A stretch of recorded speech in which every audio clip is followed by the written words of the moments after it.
Beautiful Sunday afternoon at Sinsheimer Stadium in San Luis Obispo as the Blues get set for Game 2 of 2 against the Arroyo Seco Saints here at home on the Central Coast. Hello and welcome inside the broadcast booth. My name is Nate Mills, joined by my co-host Mark Robinson, as always, as we get you set for this CCL matchup between the Arroyo Seco Saints and your San Luis Obispo Blues. Before we look into today's game, let's get a brief review of how the standings look for the CCL South and for the North. Let's take a look at the South first. Conejo is no longer in first place after falling to the Santa Barbara Foresters yesterday. They now take second place. They're a half game behind Santa Barbara. Then it's the Orange County Riptide third. Arroyo Seco is in fourth. Academy and the Barons are in fifth. And then it's the Ventura County Pirates and the San Diego Sunrays. And now it's important to note with the Foresters that while they are in first place, and if the season were to end today, they would win the CCL South.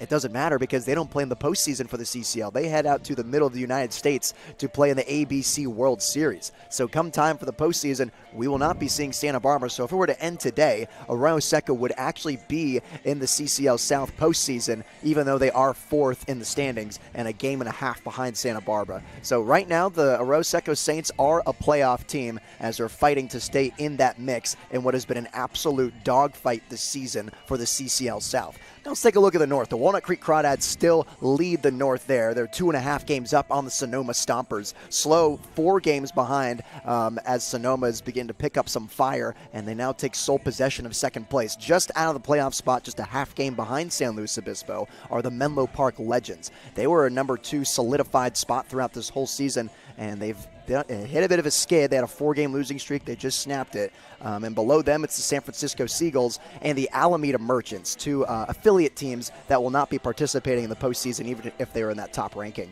Absolutely. I want to talk a little bit about that little kind of pile up of the second, third, and the fourth spot yesterday with us, the San Luis Obispo Blues, and then the other 2 teams that were kind of in that area, the Sonoma Stompers and the Menlo Park Legends, I believe. So, obviously, we lost our first game to the Arroyo Seco Saints. That puts us at 10-10 in league play. We are even at 50% win and loss. But luckily for us, the Sonoma Stompers actually won their game last night, which bumped the Menlo Park Legends to 10-11. So we are still sitting in that third place spot for playoffs, which is perfect for us. Yeah. Obviously, there's still a lot of games to be played, but there's a chance that we'll be able to stay in that spot, kind of hang on to the cliff, if you will, and clinch that spot in the CCL North playoffs and get our first CCL championship. That'd be pretty awesome. The Blues still in search of that, and there was a heart skipped a beat for a second as the Blues played the California Expos. It was a non-league game, so that allowed some teams to pass up ahead of the Blues while they were playing games. The Blues scored, the Blues record in the CCL remained stagnant, so that had some implications with how the CCL North was going to finish out as well. But they're still in the hunt. They're currently third in the CCL North as it stands right now. Absolutely. Moving on from talking about the standings, let's take a look at our defensive lineup today. Talk a little bit about who's where, what Coach Dean Trainer cooked up for us on this beautiful Mimosa Sunday here at Sinsheimer Stadium. In outfield, we have, looks like Watson, and then, this is the Saints. Sorry for the technical difficulties here at Sinsheimer Stadium. Clicked on the wrong overlay. I'm looking at the names. I'm like, who in the world are these people? So let's get rid of that. Apologies for the delay, ladies and gentlemen.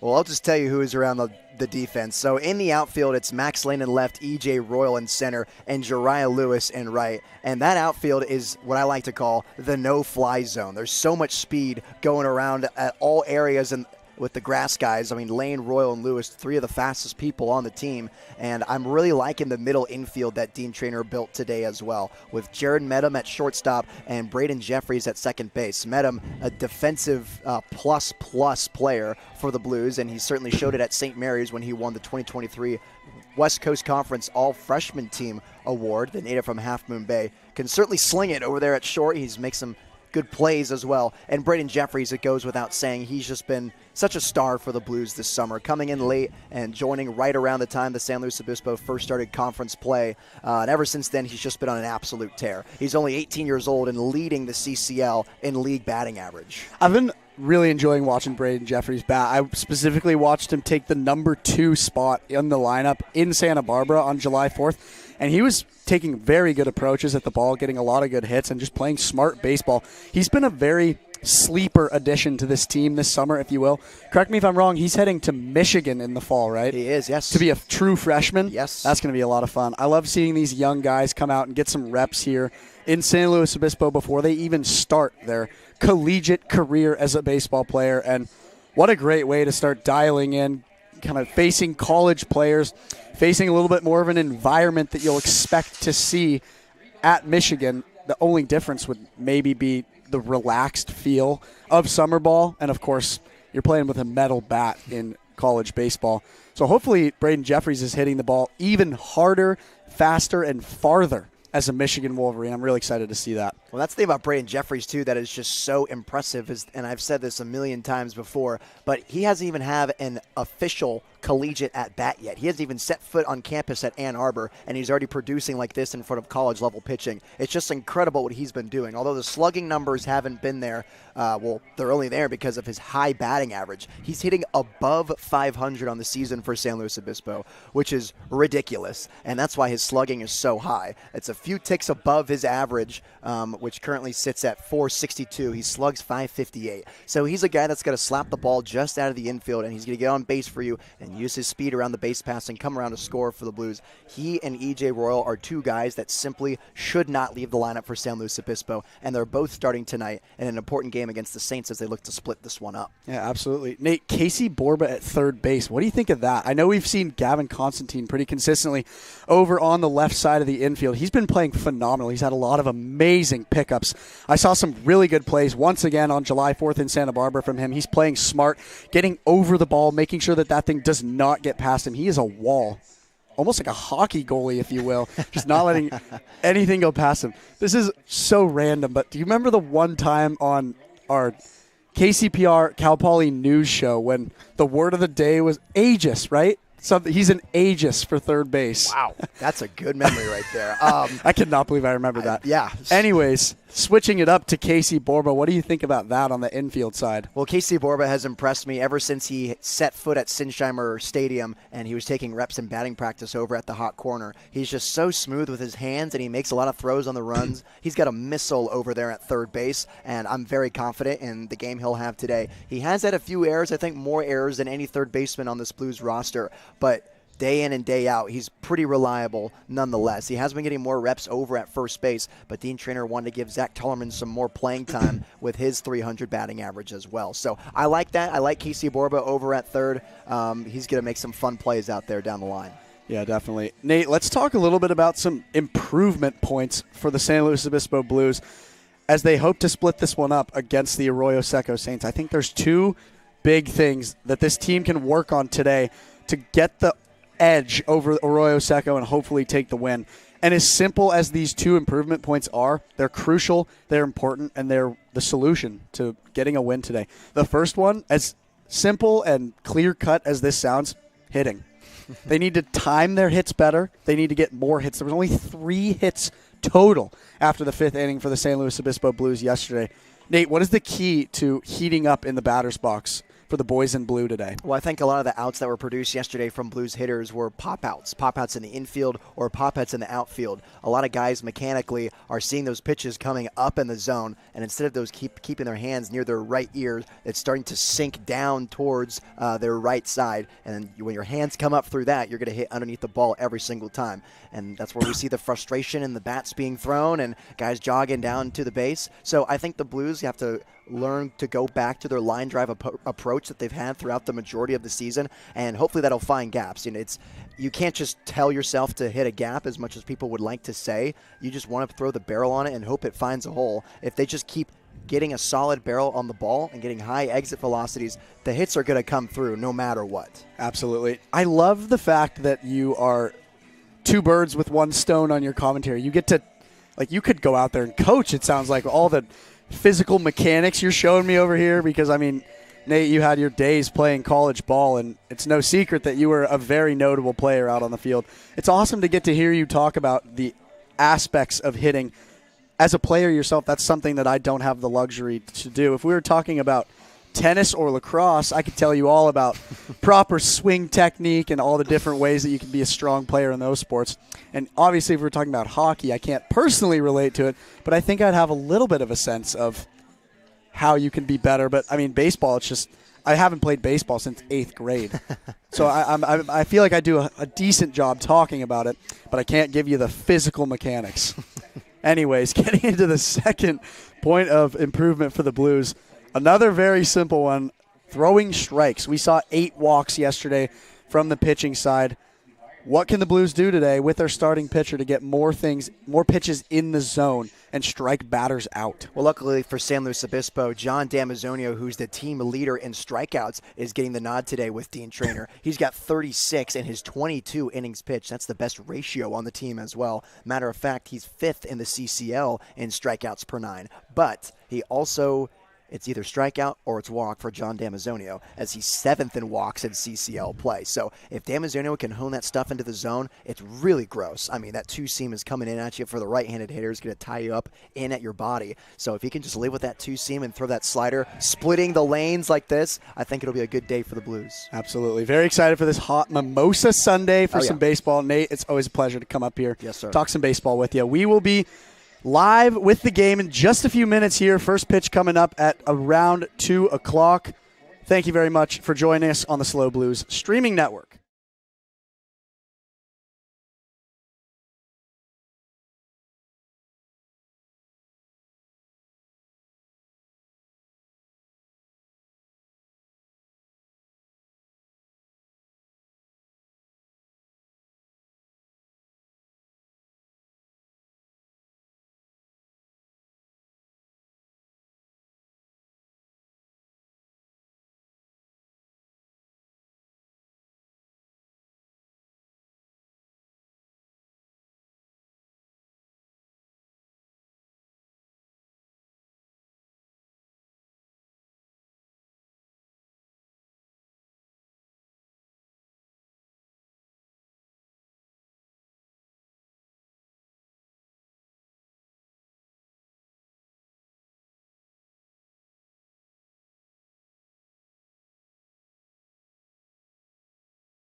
Singing the national anthem for us today is Sierra Blue.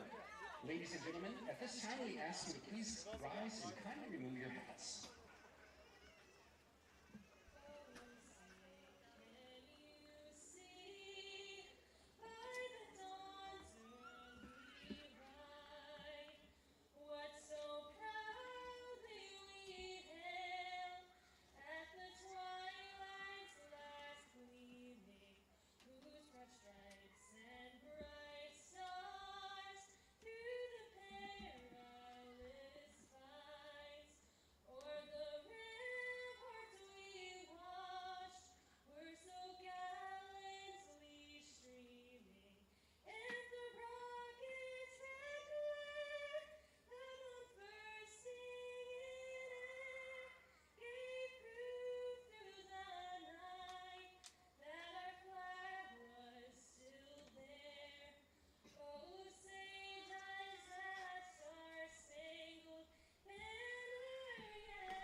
Thank you, Sierra. Now taking the field for the Blues, Zach Hallerman, first base. Brayden Jeffries at second. Casey Goldberg third. Jared Metten at shortstop. In the outfield, Max Lane in left, EJ Royal in center, Gerard Lewis in right.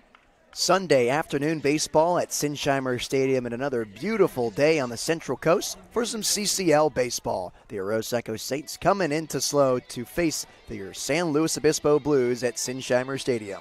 Hello and welcome back inside the broadcast booth. My name is Nate Mills, calling the balls, strikes, and much more this afternoon on the SLO Blues streaming network as we get you set for the CCL matchup between the Arroyo Seco Saints and your San Luis Obispo Blues.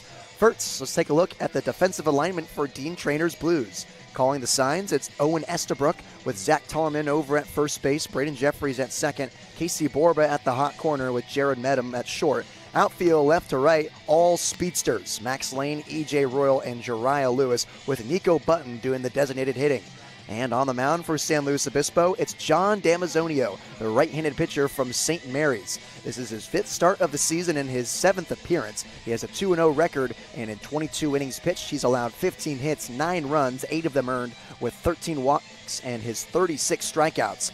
That's good for a 3.27 earned run average, a 1.27 whip, and a 14.7 strikeout per 9. That's the best ratio on the team for San Luis Obispo, and Damazio certainly has got the stuff to K as many hitters as possible. We're seeing him warm up right now, and he's working on that cutter. He's got the cutter, he's got the slider, he's got the two-seam fastball. You're not going to see anything flat from Damazio, as he's going to fill up the zone as much as possible, living in the low 90s, tying up hitters with the slider and the hard fastball in at their hands. So Damazio looking for a good day with the Blues as he tries to live in the zone and beat these batters with as many pitches as possible. And here are the batters that he'll be facing in the top half of the first. Jacob Shart leads it off. He plays center field. Cam Conley batting second. Easton Elliott third. Cleaning it up in a last-minute lineup change, it's Ryan Scott. Then it's Josh Livingston, Alex Burge, Ray Bermudez, Eli Watson, and Tyler Gordon rounding it out in the 9th spot for Arroyo Seco.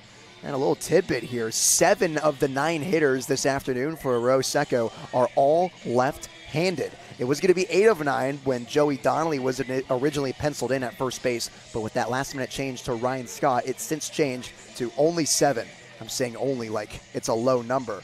As Damazio throws his final few warm-up pitches, we're going to get you set on a gorgeous afternoon in San Luis Obispo. Another warm one with some haze going around in the sky. The wind blowing from the right foul pole to the left as San Luis Obispo looks to hold on to that top 3 spot in the CCL North. Arroyo Seco looking to do the same in the south.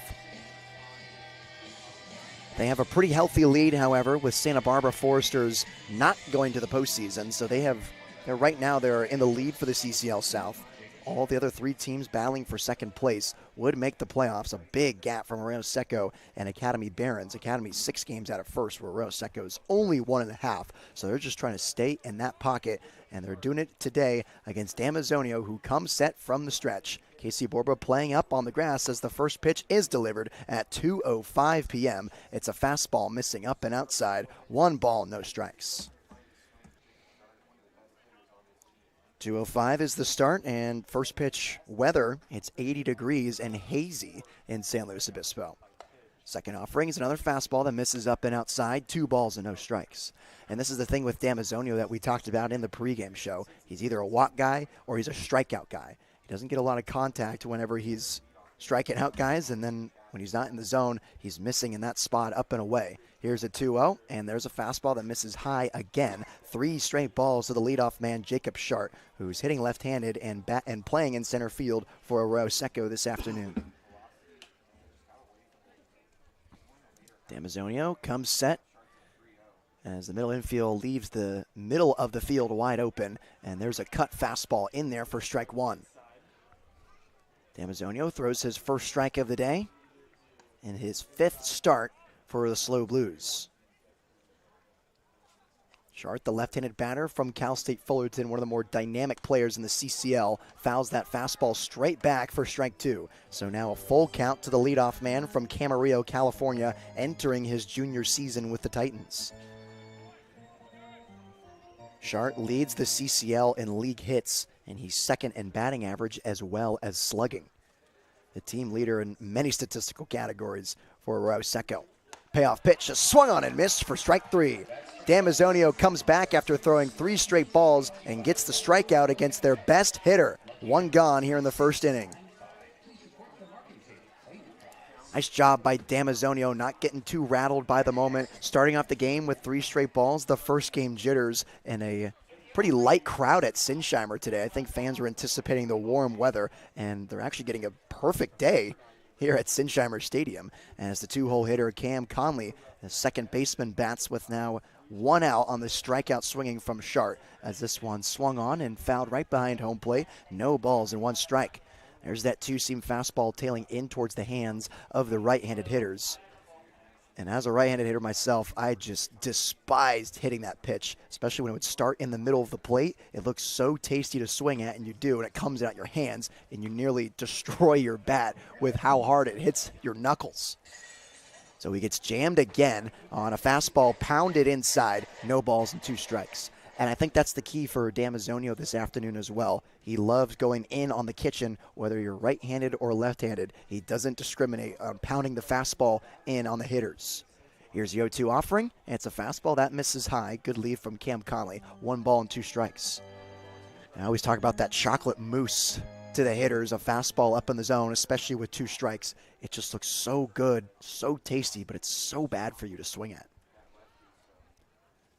Borba now playing back in the middle of the dirt, and this one's fouled off the hands again. We'll do it at 1 ball and 2 strikes to Cam Conley.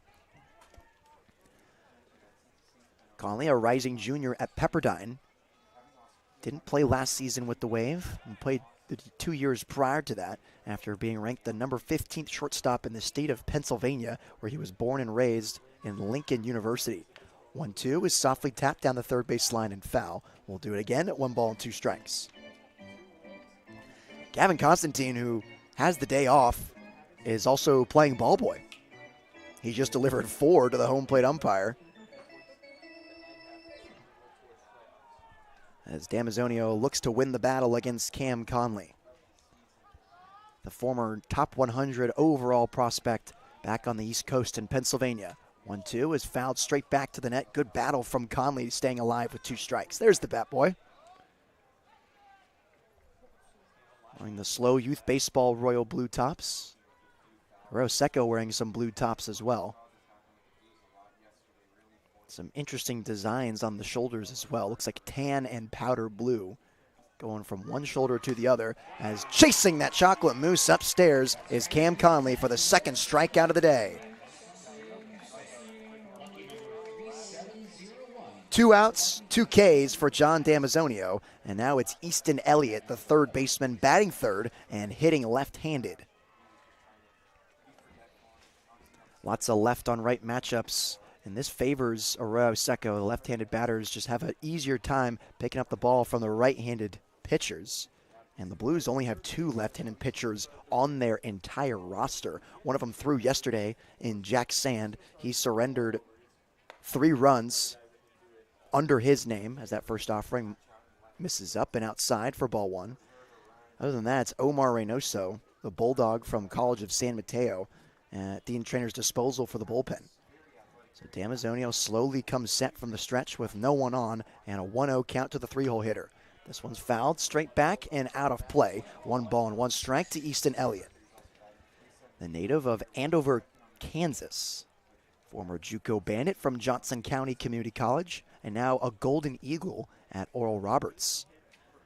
Wasn't a part of the Golden Eagles when they made that tournament run a few years back in the College World Series up in Nebraska, not too far from Kansas, as that offering misses outside, 2 balls and 1 strike.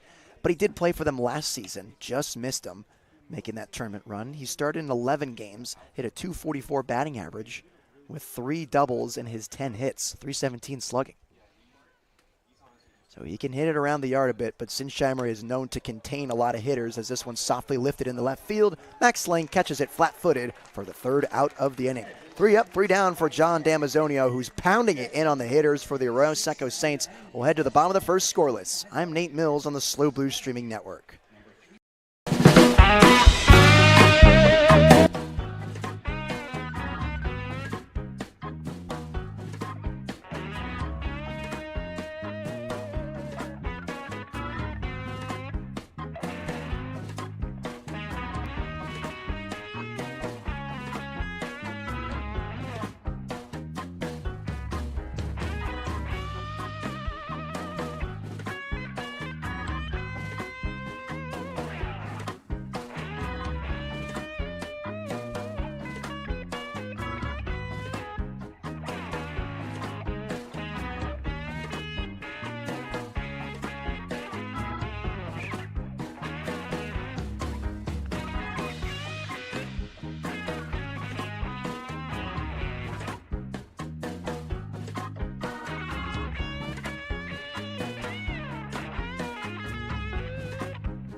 Bottom of the first at Sinsheimer Stadium, a scoreless top half of the inning for John Damazio, who looked great that frame.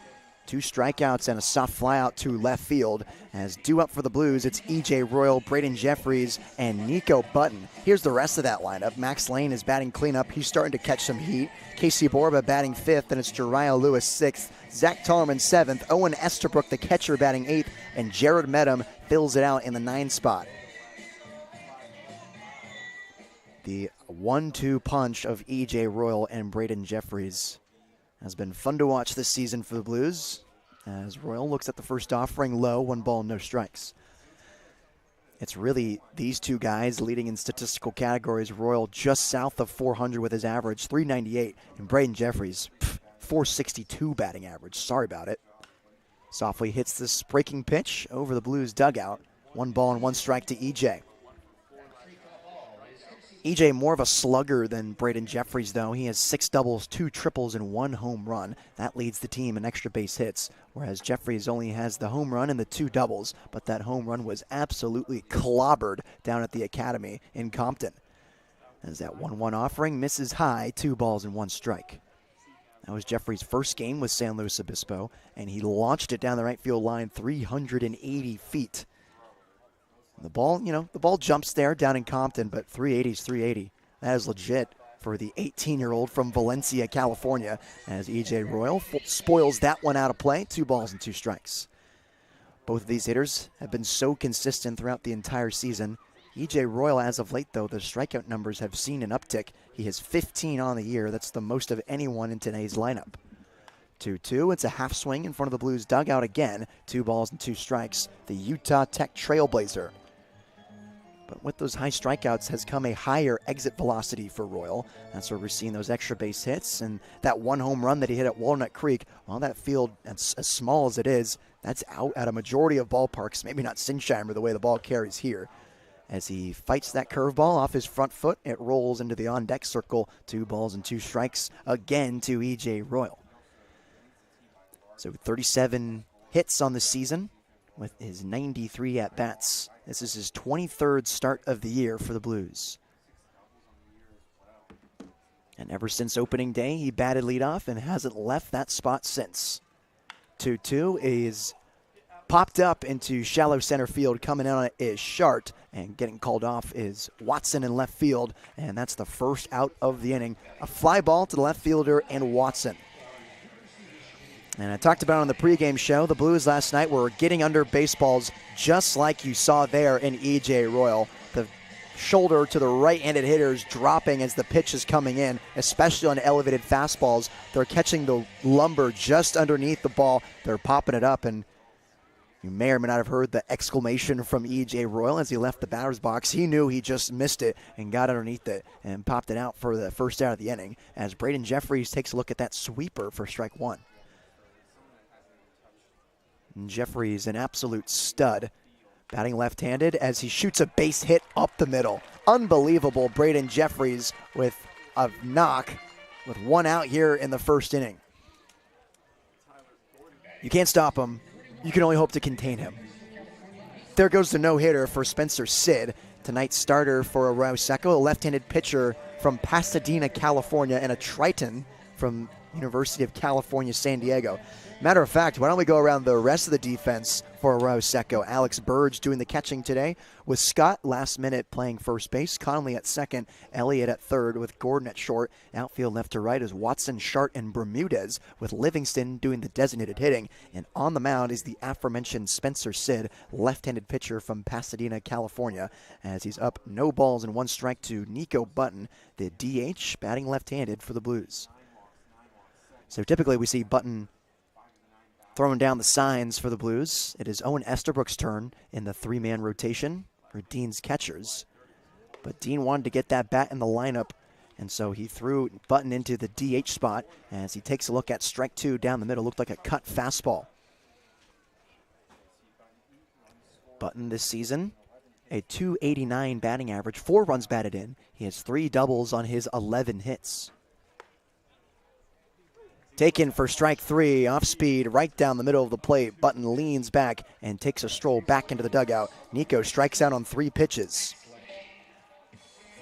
So now there's 2 gone after Braden Jeffries got the first hit of the day with 1 out here in the first inning. He's still over at first base. And now it's Max Lane, the left fielder from Harvard. Lane on the season, batting a .270 average. He has caught fire as of late. 1 triple, 1 double on his 10 hits, 7 runs batted in. And this is his 11th start of the season for the Blues, as that curveball misses low and inside on him. 1 ball, no strikes. So I said earlier how the Saints are wearing the navy blue tops. They have the tan or the sand numbers, with the sand stripe going from one sleeve across the other, going behind the trap. As this one gets behind Burge and taking off towards second base is Braden Jeffries on the pass ball that got behind Burge. So now a runner in scoring position for the Blues. First time either team has seen a runner in scoring position today. We're still very early on in the first. And it's Braden Jeffries. Base runner whose wisdom on the base paths are beyond his years. Nice guy to have out there. Another speedster up at the plate as well. Max Lane, who has been slugging as of late. Long look over at second base. Now the delivery is fouled straight back and shoots into the backstop. 2 balls and 1 strike.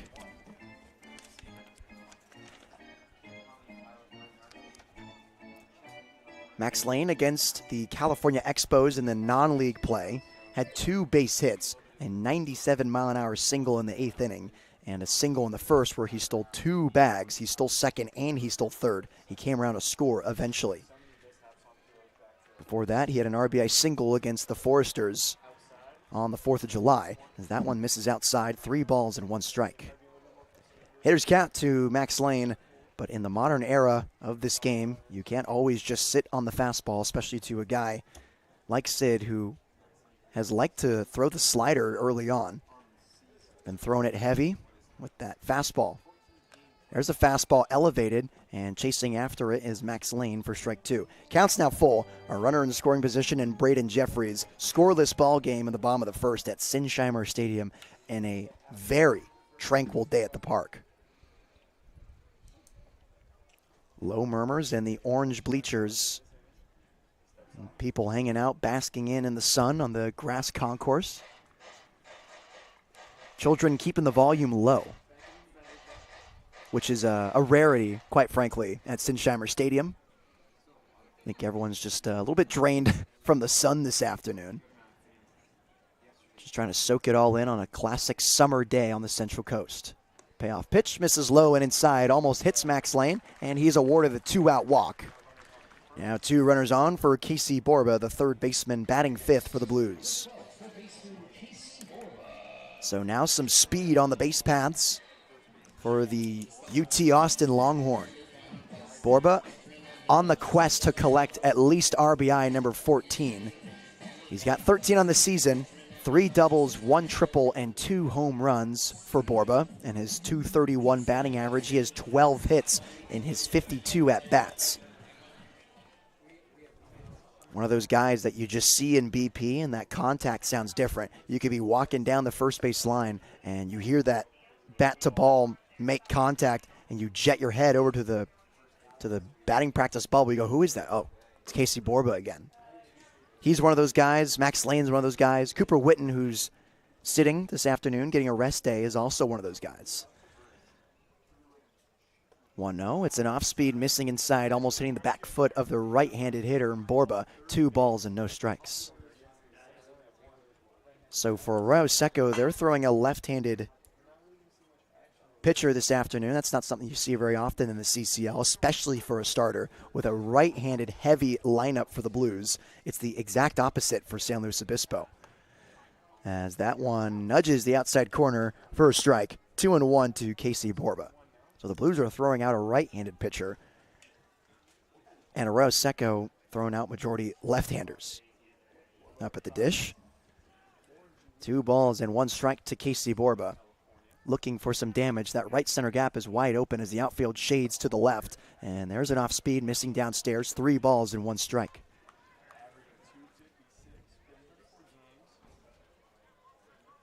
Sid adjusts his cap as he takes his time getting back on the rubber. This is his 2nd start of the season for Arroyo Seco. He has a .180 earned run average In his first start, he had 5 innings pitched, 6 hits, 1 run, and it was earned. And that one's taken for a strike. Another full count, this time to Casey Borba. 2 runners on for San Luis Obispo.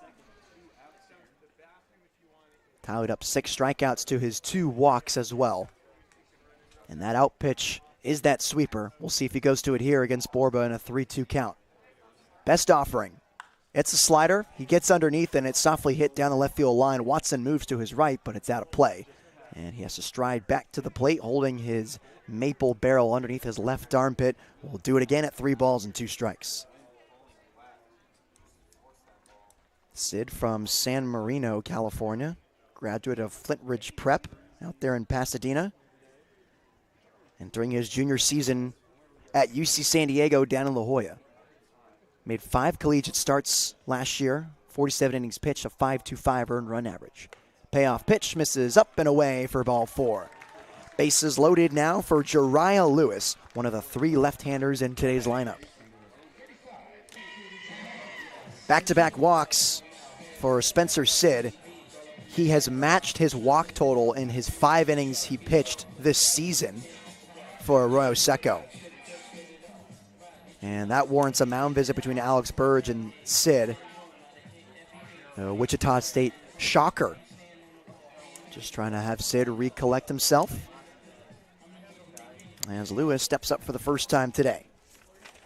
Jariah got the start yesterday and he went 1 for 4. He had a single in the 8th inning where he had a rare caught stealing trying to take off towards third. Never really got a good jump on it. And it was a really nice throw from Lazara and an even better tag from Lopez. As the first pitch misses low to him, 1 ball, no strikes. So it's Braden Jeffries at third, Max Lane at second base, and Casey Borba at first. 1 hit and 2 walks. Those are all the base runners for Spencer Sid. Lewis swings and misses at that off speed right over his barrel. 1 ball and 1 strike. Zach Tollerman awaits on deck, the right fielder and now teammate of Jariah Lewis next season at San Jose State. 1-1 as the infield creeps in, and this one softly tapped on the ground right side. Big bounce to Connolly. He'll flip to first in time, and the side is retired. The Blues get no hits. They get no runs, 1 hit, no errors, and they leave 3 on base. Still scoreless, heading to the second. I'm Nate Mills on the SLO Blues streaming network.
Second inning is brought to you by Apex Technical Sales. You can find them at glenair-apex.com. Apex Technical Sales. We're here to make you successful.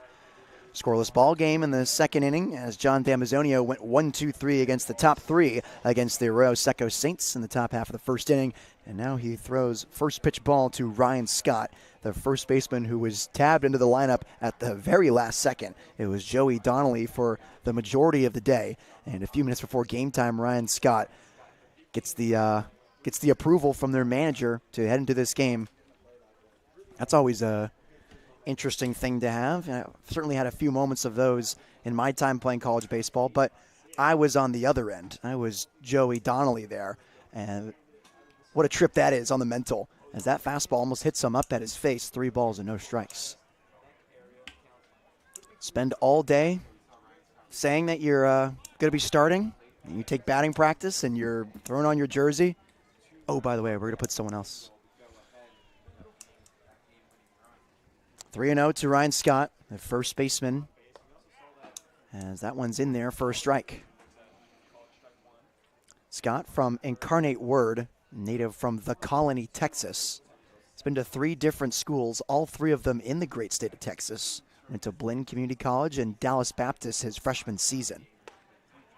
Nice fastball located from Damazio on the outer black. 3 balls and 2 strikes. Damazio already has 2 strikeouts today, the team leader. 5th in the CCL in strikeouts as well. Payoff pitch to Scott.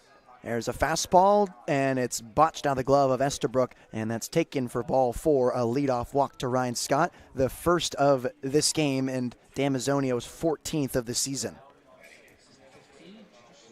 Leadoff base runner for Arroyo Seco, and now it's Josh Livingston, the designated hitter, batting 5th.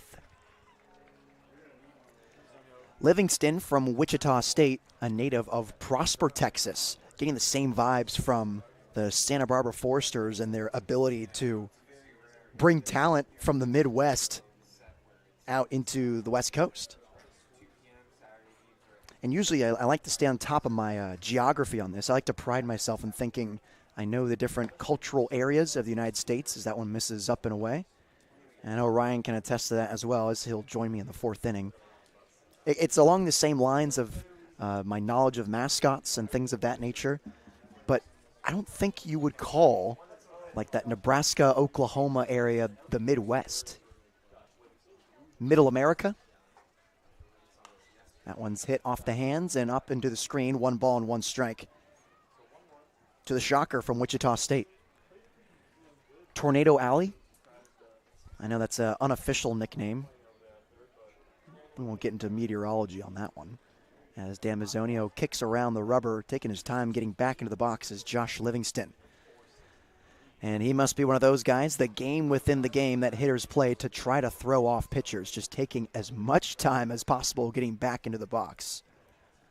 1-1, misses upstairs, 2 balls and 1 strike. And typically, pitchers are going to be antsy and they're not going to want to take their time. They're going to want to work quickly to batters. At least that's what I've seen most often in my playing career. And when you're a hitter and you throw off that rhythm, the pitcher's working in a 4 count, or an 8 count, and you're working in a 4, it could be an issue. And swinging and missing at that fastball inside, 2 balls and 2 strikes. It's a dance. And Josh Livingston trying to take Damazio to school as he impatiently waits from the stretch on the rubber. Slowly digs into the back of the left-handed batter's box in the 2-2 count with Ryan Scott at first base. He walked to let off this inning. Slightly bending at the knees is Livingston, and on the 2-2, he takes the fastball just inside, fills it up at 3 balls and 2 strikes. Another 3-2 count for Damazio. Getting in deep counts to these Arroyo Seco hitters. They've been awfully patient, waiting for their pitch against John.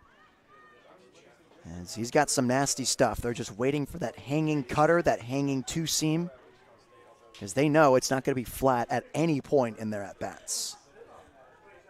Damazio with the payoff pitch brings it home, and this one's hit into right field. Lewis charges it, and it drops in front of him for a base hit. First knock of the day for Arroyo Seco, and back-to-back base runners for the Saints. Free and easy swing from Josh Livingston, who caught that one off the end of the bat and filleted it into shallow right. Jariah Lewis had no chance of getting there. Just a sturdy base hit for Livingston. That's his 22nd of the season as he entered this game with a .356 batting average. So now 2 runners on for Alex Burge, the catcher, batting left-handed and teammate of Josh Livingston at Wichita State. Another, I guess, Middle America native from Olaf, Texas, or Kansas, excuse me. Fastball miss is in there for a strike. Hitting the bottom half of the zone is John Damazio as he takes a look over at second base.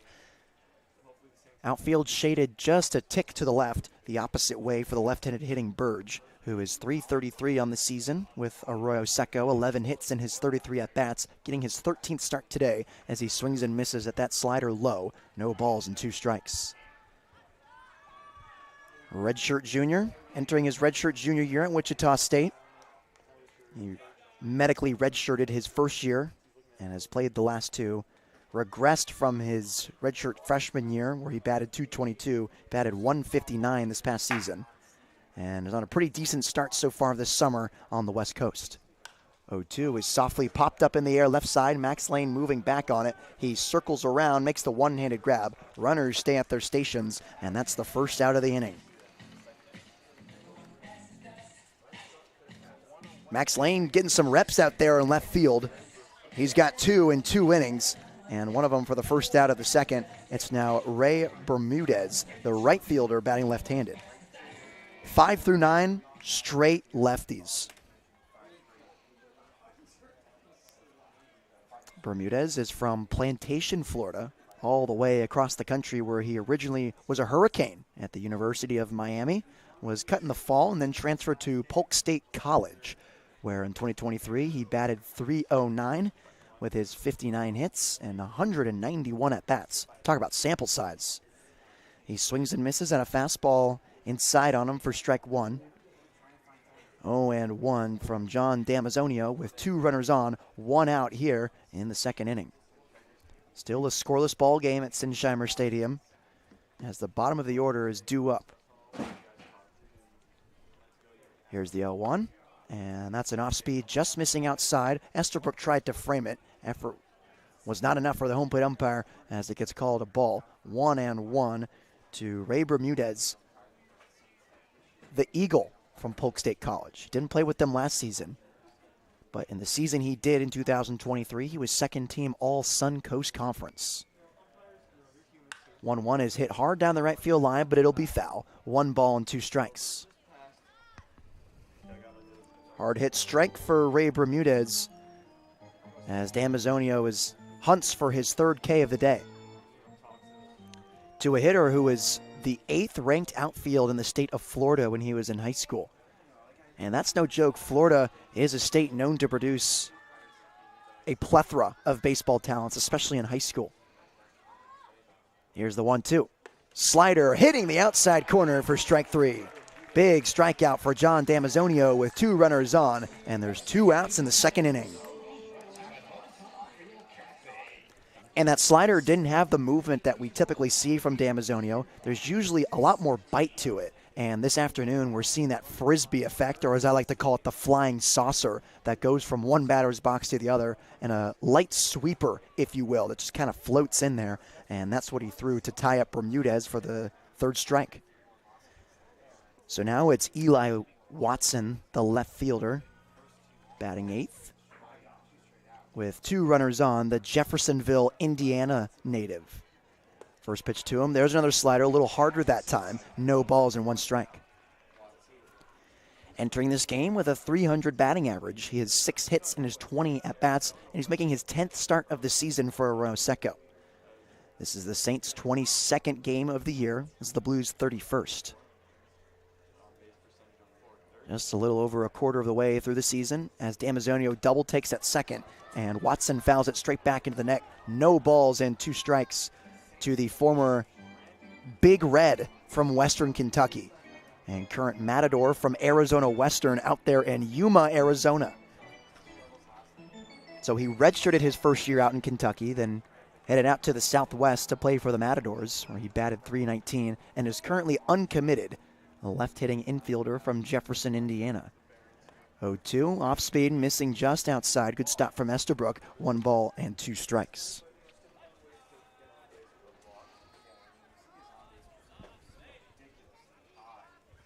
Two runners on as Damazio comes set from the stretch. Glove right in front of the belly as he peeks at second. Now strides and shoots on the 1-2. It's a fastball in there for strike 3.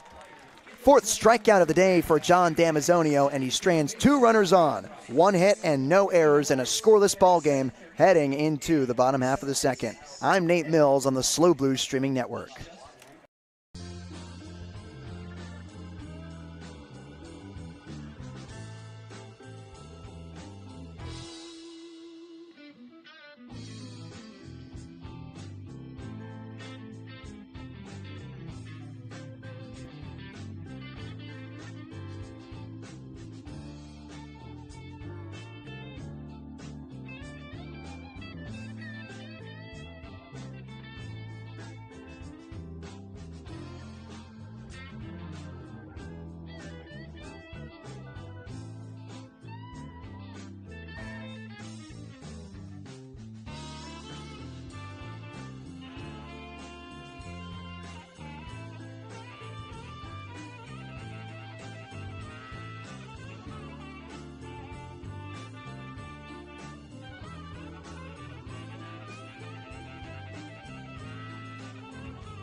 Bottom of the order for the SLO Blues, Zach Tollerman, Owen Estabrook, and Jared Medham due up to face Spencer Sid, the southpaw from UC San Diego, in a scoreless ball game. John Damazio just got out of a two base runner jam after recording 3 outs in a row post a walk and the first hit of the day from Josh Livingston. So it's Zach Tollerman up now, and he takes a look at ball 1. Tollerman this season with the Blues at a .350 batting average. He has 14 hits in his 40 at-bats. Pretty good sample size there as he checks a swing on the fastball hitting the outside corner. 1 ball and 1 strike. Tollerman's 11th start of the season for the Blues, playing first base for Dean Traynor this afternoon as the 1-1 loops in there for strike 2.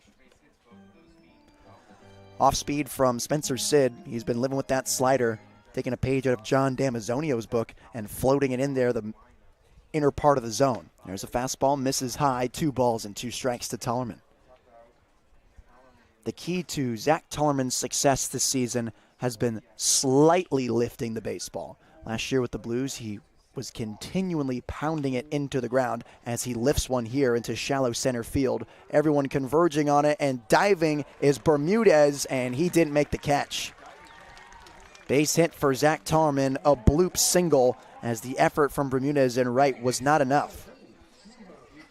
And to me, that looked like a catchable ball. They had Conley, Shart, and Bermudez all converging on it. It appeared that the right fielder had a good beat on it, and at the last second, he took a tumble, extended his glove out there, and overshot the ball. So that's a knock for Zach Tollerman. He's had a few unconventional ones like that this season. Some funky hits, especially going the opposite way. Tollerman's typically a very pull-heavy hitter, and whenever he goes to the right side of second base, weird stuff happens. Lose it in the lights, you misjudge it in the outfield, as this one shot into right field. That falls for a base hit. Owen Estabrook, first pitch swinging, gets the hit, and Tollerman goes first to third. Runners at the corners for the Blues. Real nice approach for Owen Estabrook. An approach that's just so much more fun to watch. You get a fastball outer cut, you throw your barrel at it, and if you think you can put a bat on it for some high exit velo and you can find a hole, why not swing it? And that's exactly what he did as he shot that fastball down the right field line, falling for a base hit. And back-to-back knocks for San Luis Obispo. It's now the 9-hole hitter in Jared Medham, playing shortstop from St. Mary's University. St. Mary's College. That one's on me. Looping slider is on the outside corner for strike one to Jared Medham. So Medham today is swinging a plain birch bat. No paint on it, no tar on it. Relatively clear barrel as he swings and shoots this one to the third baseman, Elliott, who catches it on the fly, tries to get Tollerman back picked over at first. That's Estabrook over at first. It's not in time. So a line out from Jared Medham, a soft one over at the hot corner, and there's the first out of the inning. Runners at the corner still for the Blues, and now it's the leadoff man, E.J. Royal, who flew out to Watson out in left field the first time he was up. Unfortunate break for Jared Medham. If that one's hit a little bit harder, that certainly finds the hole and brings in the first run of the game for the Blues.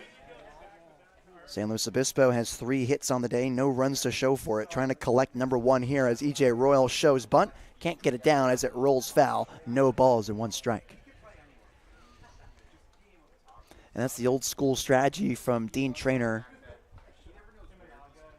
Bunting with the leadoff man who's got the wheels. But personally, with a guy who can put the barrel on the ball like E.J. Royal, I disagree with that strategy. I'd say let it fly, let him find a gap, as there's an off-speed missing wide as Bird slides on his knee. 1 ball and 1 strike.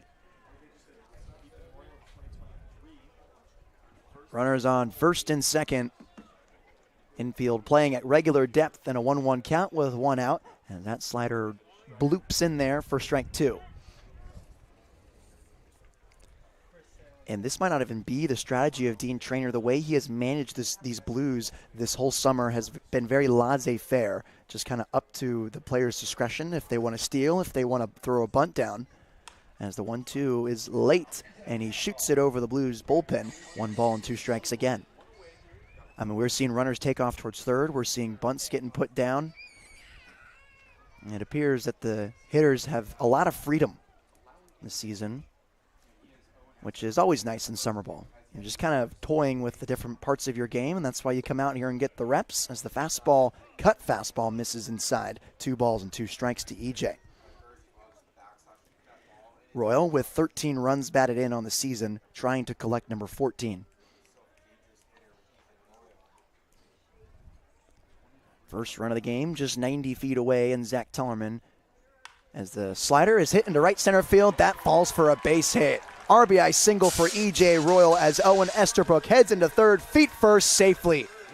Royal takes second base on the throw, and it's a 1-0 ball game. Blues take the lead. And that's exactly what I'm talking about. Whether that's Royal's discretion or Dean Traynor's discretion, I just never like taking that bat and turning it into a bunt. Comes through there. There's 3 hits in this inning. Produces 1 run for the Blues. They're up 1-0 over the Saints in the second. Owen Estabrook goes first to third, and on that throw to try to get him at third, Royal took second base. So now it's Braden Jeffries who has a hit. He got it back in the first. It was the first one of the day for San Luis Obispo. He advanced to second. He went from first to third on the pass ball as he looks at that slider for strike 1. Jeffries with 1 out, trying to keep the rally going with 2 runners in scoring position. E.J. Royal at second base with a huge lead, and Estabrook at third. He swings and is late on the fastball just over the Arroyo Seco bullpen. No balls and 2 strikes.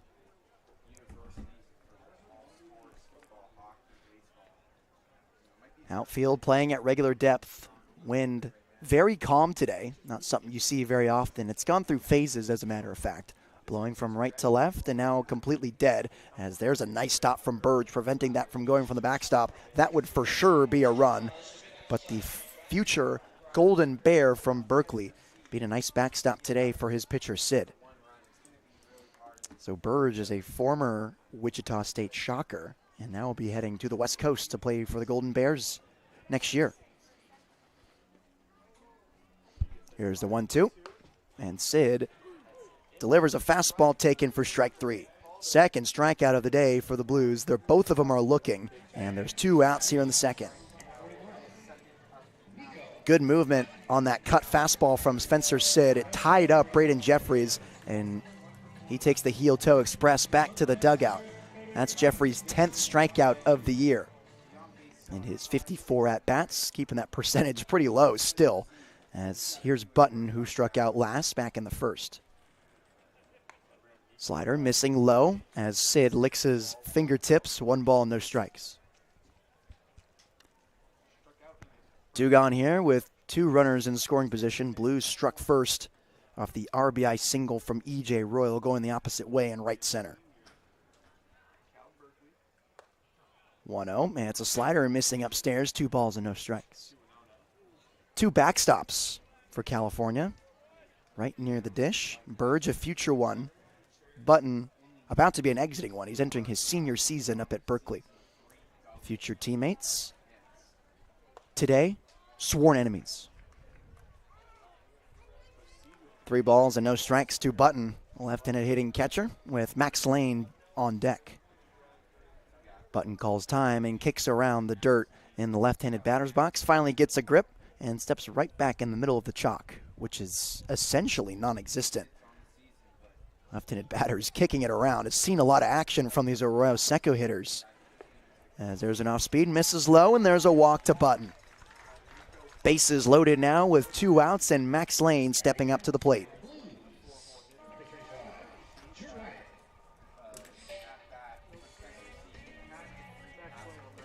Lane this afternoon walked back in the first and was stranded at second base.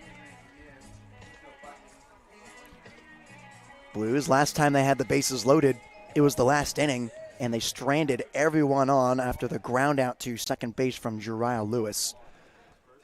So SLO trying to cash in here with 2 gone in the second, a 1-0 lead as that slider wrinkles in there for strike 1.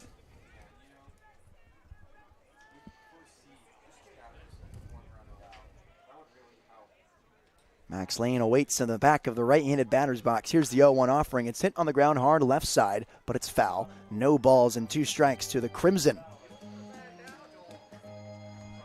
10 hits on the year for Max Lane. He's driven in 7. Looking for more here.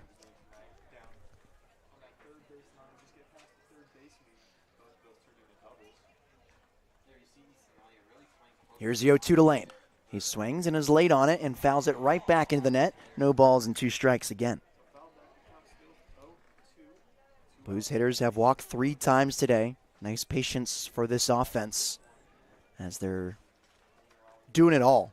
Ambushing the fastball earlier in the count. We saw that with Owen Estabrook, and being patient in these high pitch at bats as he spoils another fastball over the Blues dugout. No balls and 2 strikes. Logan Groff retrieves it. Some breaking news for Logan Groff. He committed to the University of Hawaii at Hilo last night. Congratulations to the former Bulldog from Fresno State and Charger from Cypress College. Entering his 3rd school out in the island for his senior year. As this one's dribbled on the ground right side, that's through for a base hit. Max Lane brings 1 run in. Here comes another, and it is now a 3-0 ball game. Clutch hitting for Max Lane comes in the 2nd inning.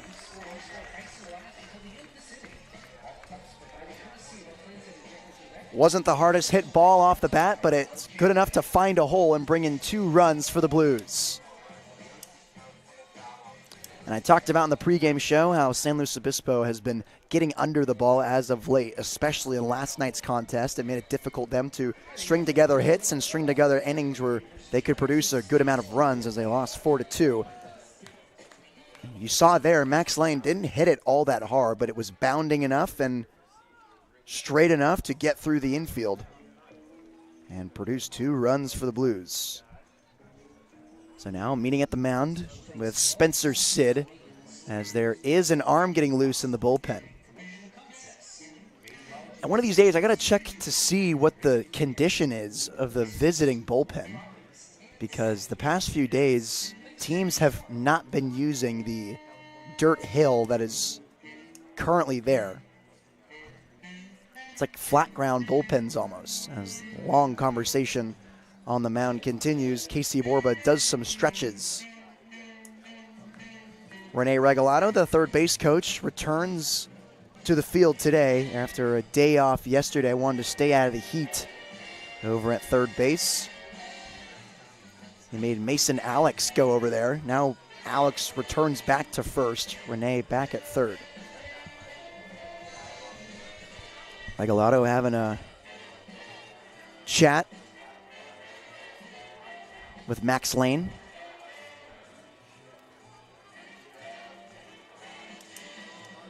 As this meeting is going on for an awfully long time. I'm surprised they haven't broken it up at all. Home plate umpire is just kind of looming outside of it. The third baseman, Easton Elliott, is the first one to leave, and now everyone else disperses.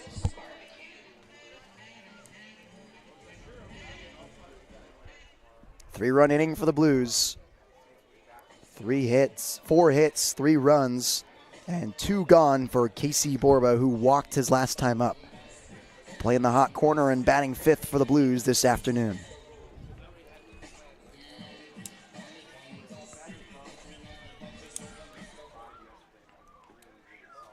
Runners at the corners for San Luis Obispo.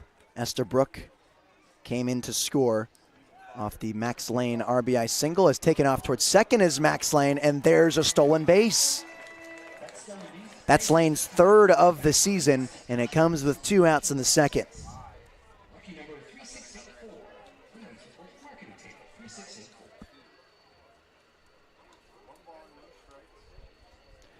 So Nico Button at third and Max with the stolen base is at second. 2 runners in scoring position for Casey Borba. Looking for RBI number 8 and 9 right here. 1-0 is a slow slider blooping into the bottom half of the zone for strike 1.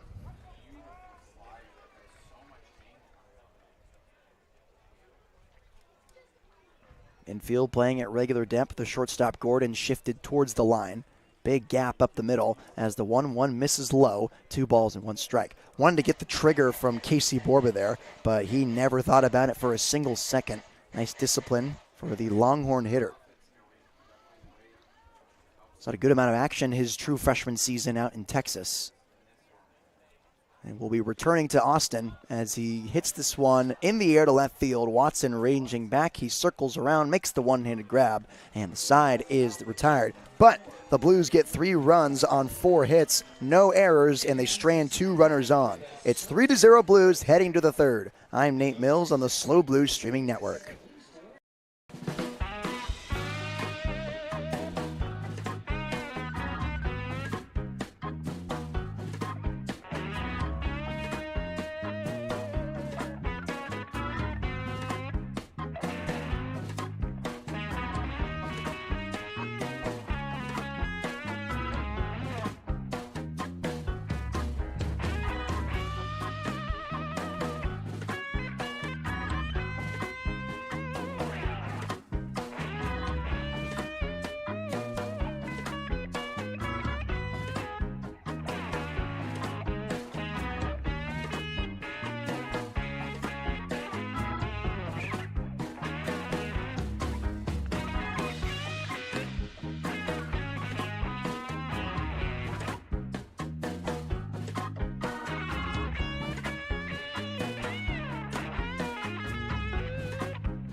Blues take the lead. They get 3 runs in the bottom half of the second inning. 3 runs on 4 hits. They strand 2 on. An offensive explosion for the Blues. Now it's up to San Luis Obispo to keep that same energy throughout the entire game and try to maintain this lead over Arroyo Seco as they fight for their standings in the CCL North, trying to stretch away from the Menlo Park Legends and the Sonoma Stompers. Very tight-knit race there with Sonoma honestly pulling away a little bit with a 4-game winning streak. They have sole possession of second place as Damazio misses upstairs to Tyler Gordon, the shortstop batting ninth, as he swings and fouls this one off the glove of Estabrook. 1 ball and 1 strike. Gordon getting the start today, as he did yesterday as a native from Orange, California, entering his junior season of eligibility in the transfer portal after a year at Miami of Ohio playing with the Red Hawks. 1-1 is swung on and missed for strike 2. You can see the Red Hawks drip. Remember my slang lesson the other day? The swag. Wearing the red shin guard and the red elbow guard. Awaiting the 1-2 offering from Damazio as he strides and shoots. It's a slider just missing outside. Estabrook almost sold me on it. 2 balls and 2 strikes. Pretty close, though. A little too close to take with 2 strikes. The umpire says that one missed low. It'll be pointed down towards the dugout. So to me, it looked like it missed wide, if anything, as this one softly tapped to Jeffries at second base. He charges it, throws it across his body in time to retire Tyler Gordon for the first out of the inning. Brandon Jeffries can do it all. The kid from Hart High School going to Michigan. As we'll flip it over to the top of the lineup in Jacob Sharp, the center fielder, batting leadoff, who struck out swinging his last time up.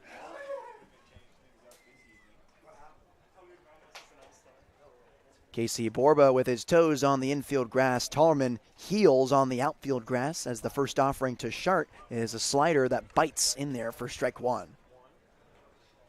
And it's tough to tell from our vantage point, but that cutter from Damazio and the slider from him are so similar, especially since we're so used to having it bite so much. Very quick action to it. He's been looping it a little more today as the 4-seam fastball misses high. 1 ball and 1 strike. And Jacob Sharp, the Cal State Fullerton Titan, who models his game after Christian Yelich, as the 1-1 is softly hit down the right side. Tallerman's got it in foul territory. 1 ball and 2 strikes. So I think this is interesting. He models his game after Christian Yelich, but his favorite athlete is Cody Bellinger. Guy's living in 2019. One of the most exciting MVP races I've ever seen. 1-2 to Jacob Sharp, another left-handed hitting outfielder. Fastball just missing high. 2 balls and 2 strikes.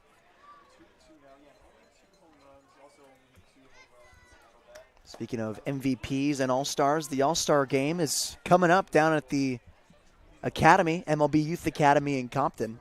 I'm sure that Sharp's name will certainly represent the CCL South, as Damazio lost control of that slider, missing way outside to Estabrook. Fills it up at 3 balls and 2 strikes.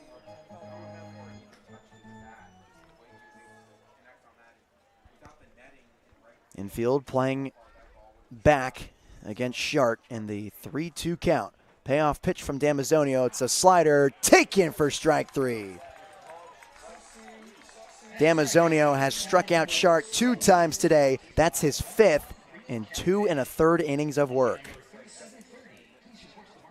Johnny shoves with 1 out here in the 3rd inning. It's Cam Conley, one of his other 5 strikeout victims today.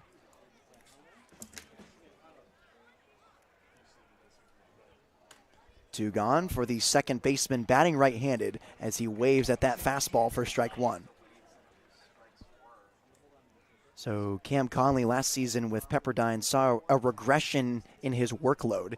After starting 47 games in his redshirt freshman season, he started 15 last year as he chases that fastball high. Now down in the count, no balls and 2 strikes. Getting a good amount of playing time this summer, though. He's 68 at bats, and this is his 18th start of the season for Arroyo Seco. Here's the 0-2 from Damazio. It's a slider in there for strike 3. 6 Ks for Damazio through 3 innings. 3-0 Blues heading to the home half of the third. I'm Nate Mills on the SLO Blues streaming network.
Jariah Lewis, Zach Tollerman, and Owen Estabrook due up in the bottom half of the third. Blues lead the Arroyo Seco Saints 3-0 as Spencer Sid heads out there for his third inning of work. And Jariah Lewis's first pitch swinging. He flares this one over to the merchandising tent. Kids flock to the ball. No balls and 1 strike.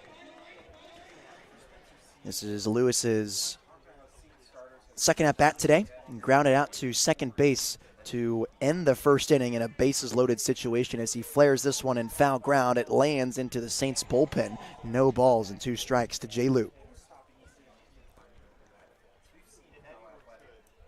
Lewis batting .232 on the season with 6 runs batted in. He has 11 stolen bases, and Ryan and I always like to mention the conversation we had with him when he came to SLO later in the summer, before conference play, right around conference play. And he was going after that stolen base lead for Jake Hicksonbaugh as he waves at that slider outside for strike 3. Lewis takes his time walking back into the dugout as he goes down swinging for the first time today, his 13th strikeout of the season.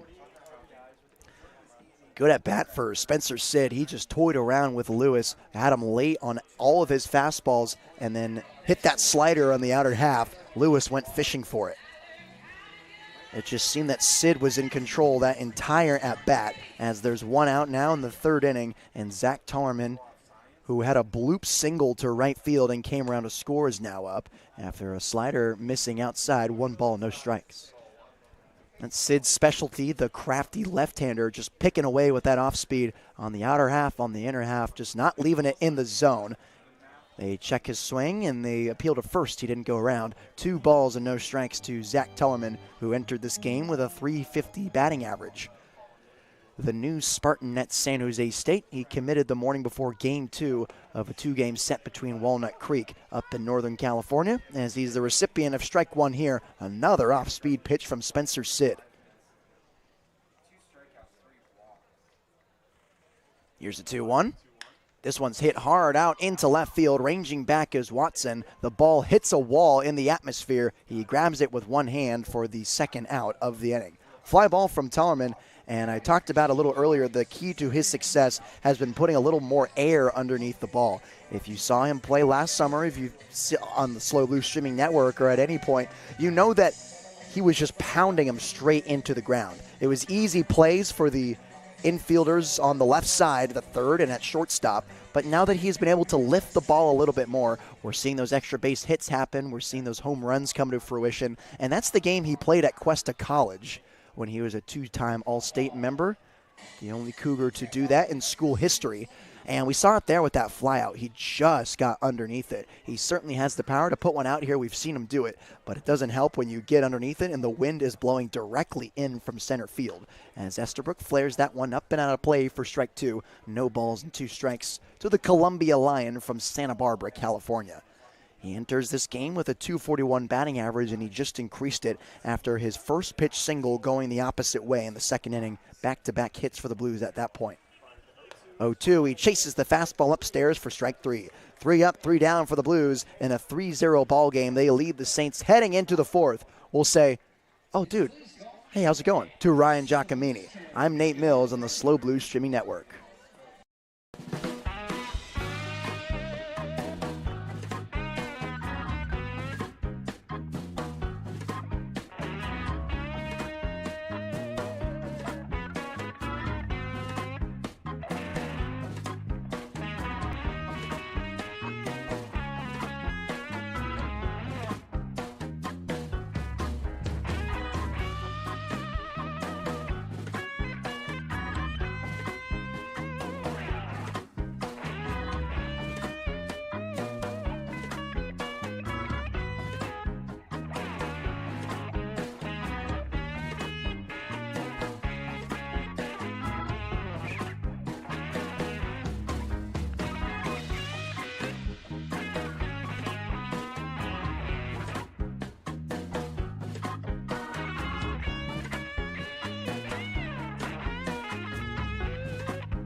Defense. Middle third of the ball game, the Blues lead the Arroyo Seco Saints 3-0 as Ryan Giacomini joins me in the broadcast booth, and Easton Ellie and Ryan Scott and Josh Livingston due up for Arroyo Seco. Ryan, Johnny Shoves has looked excellent today. Johnny Shoves has looked incredibly good, and it's because he's keeping his pitch count down. 53 pitches through his first 3 innings of work. That's a pretty good ratio right there. Might go deep in this game and save some of the bullpen arms. What have you seen that's been working for the right-hander from St. Mary's as this one's fisted in the infield? Damazio gets out of the way as Tallerman screeches and grabs it with 2 hands for the first out of the inning. What I'm seeing from him is strikeouts and soft contact. That's been the key to his game so far today. We just saw the soft contact there. 6 strikeouts. He's pounding the zone, making these hitters prove that they can do it with the bat, and so far they have proven they can't. That cutter is dialed in, the slider is pretty dialed in, and he's even working in some of his other pitches as well to complement those. And we talked about before his outing as he puts his hands on his hips before toting the rubber. We talked about how he's 5th in league strikeouts, but he's also 7th in league walks. So really out of Damazio, you're either going to get a walk or you're going to get a strikeout. So it's nice that he's now incorporated the soft contact as that one's missing low and outside for ball 1. And that walk to strikeout ratio is looking pretty good today. Just 1 walk to his 6 Ks.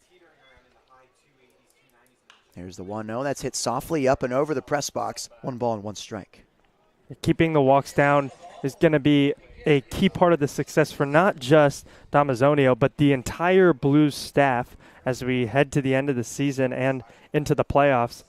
Damazio is now just 2 strikeouts away for being tied for first in the CCL in strikeouts. He comes set on the 1-1 to Ryan Scott, the first baseman who walked his last time up, the only walk of the game for Damazio, and it's a slider that misses outside, 2 balls and 1 strike.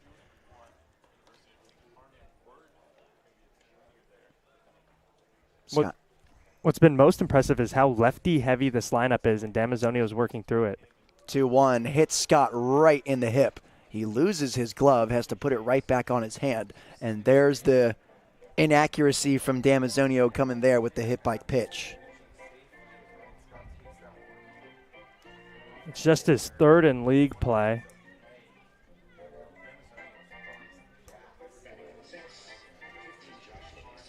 Hasn't missed too much throughout this season. When he misses, it typically does not hit batters. They just end up going for walks. So Ryan Scott has 2 free ones today, the only batter to have such a thing. Playing in is Casey Borber with Zach Tarman holding on Ryan Scott, and Josh Livingston up now. He swings and misses at the fastball high, no balls and 1 strike. The only hitter to have a base hit today for Arroyo Seco. Then he was stranded at first after Damazio did a really good job to work out of a 2-out and nobody on jam in that 2nd inning. Livingston, the native from Prosper, Texas, entering his senior season with the Shockers at Wichita State. A JUCO bandit from Crowder College, one of the top echelon junior colleges for baseball in the country. When he was in junior college, he made the NJCAA World Series and was named a 2023 National Junior College Athletic Association 3rd Team All-American and Region 16 Player of the Year. That earned him a spot out in Kansas at Wichita State.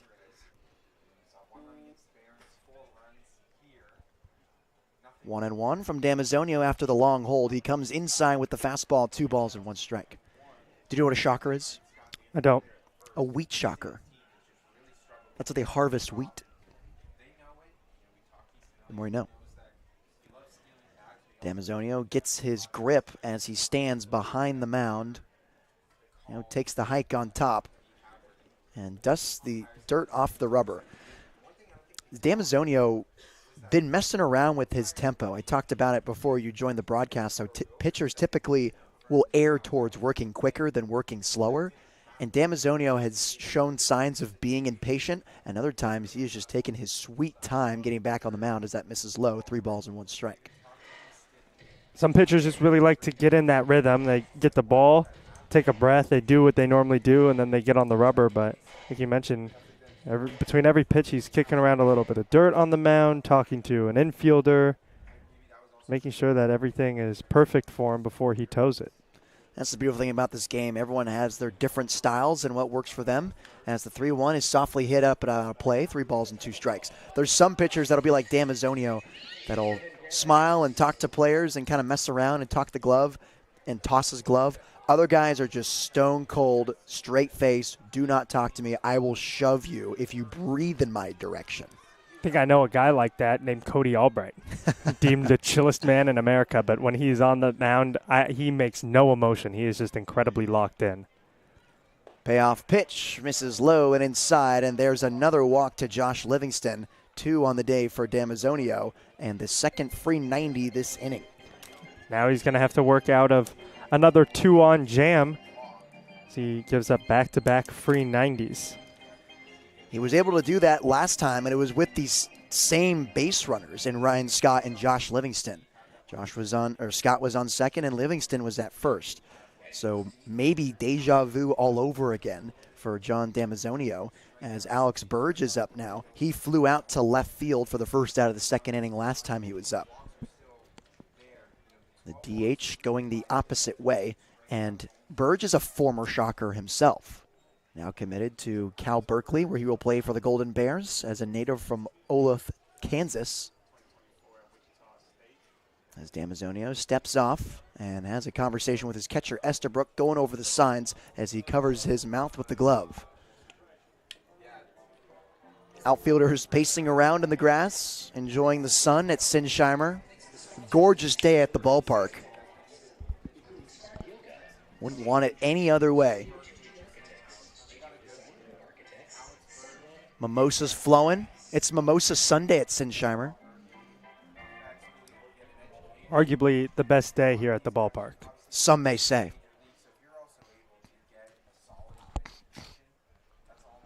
Runners on first and second as Damazio strides and shoot, and that fastball hits the upper outside corner to Alex Burge. No balls and one strike.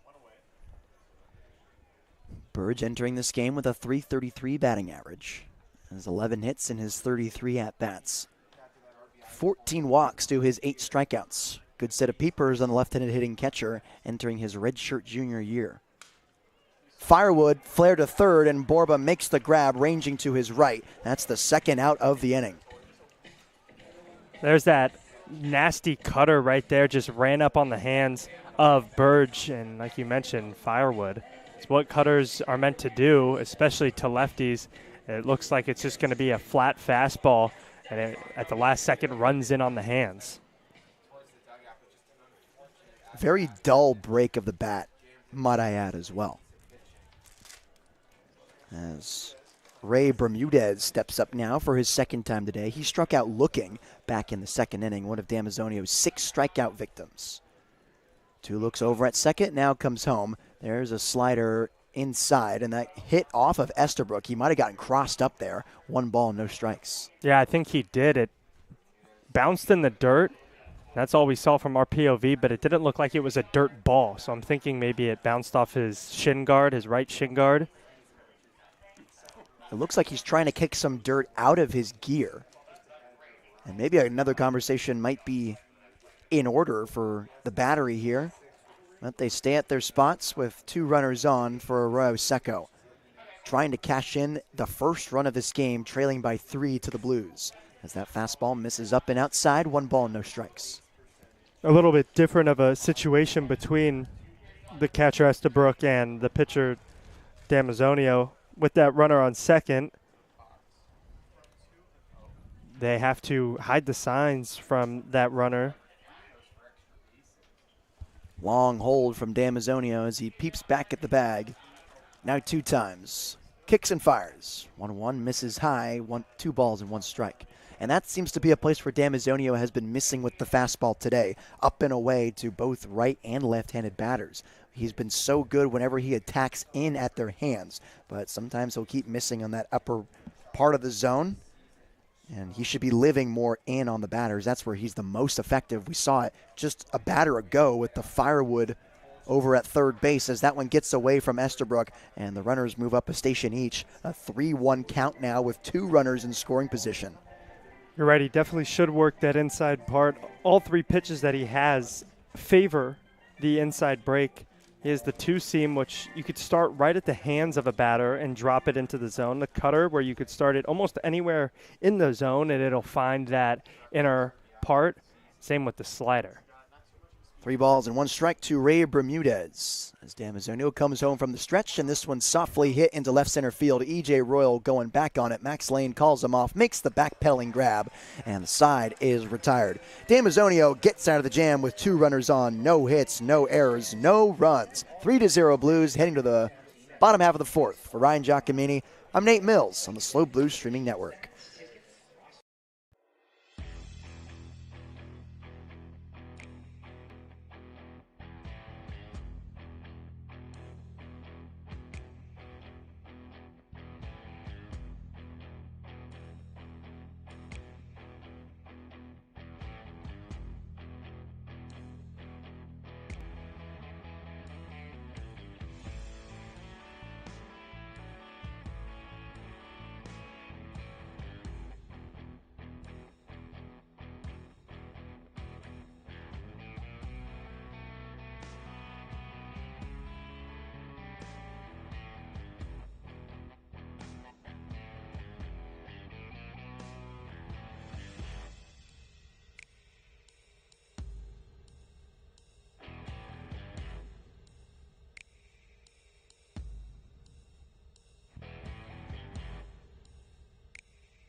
New pitcher for Arroyo Seco, Spencer Sid's day is done. 3 innings of work, 5 hits, 3 runs, all of them earned, 3 walks to his 3 strikeouts, and now he hands it over to Eli Hernandez, the right-handed pitcher coming out of the pen for Arroyo Seco from Emporia State College.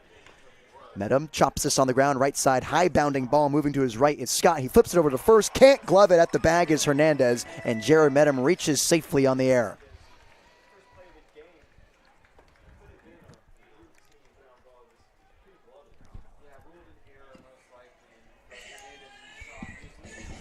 So Blues catch a break here to begin the bottom half of the 4th as they still lead Arroyo Seco 3-0 on a sunny afternoon in San Luis Obispo. Just good vibes at the park right now.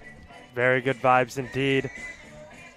People sipping their mimosas, even their fabulous wines, or the beer offerings we have at either of our tents as well. Runner on first, it's Jared Medham reaching on error as E.J. Royal rolls out of the way of that fastball inside, 1 ball, no strikes. E.J. today broke this game open with an RBI single in the 2nd inning. He's 1 for 2 on the day. Also flew out to left field in his first time he was up. One of the most dynamic players in not just this team, but the CCL, as the pick back to first is not in time. Will certainly represent the Blues in the All-Star game down in Southern California in a few days from now.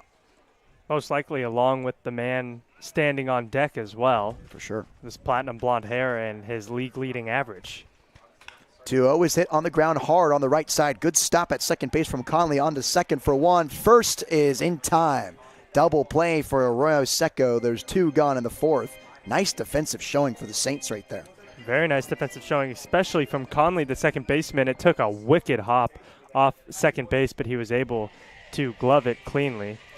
And EJ hit that one pretty hard, too. So to be able to glove it like that and save his teeth is a valiant effort and good enough for the double play here in the 4th as Braden Jeffries steps up. Left-handed hitter swings and misses at the changeup for strike 1. Let's introduce you to Elijah Hernandez, the new pitcher for the Saints. This is his 5th appearance in his previous 4. He has a 5.14 ERA and 7 innings pitched. He has 9 strikeouts to 5 walks.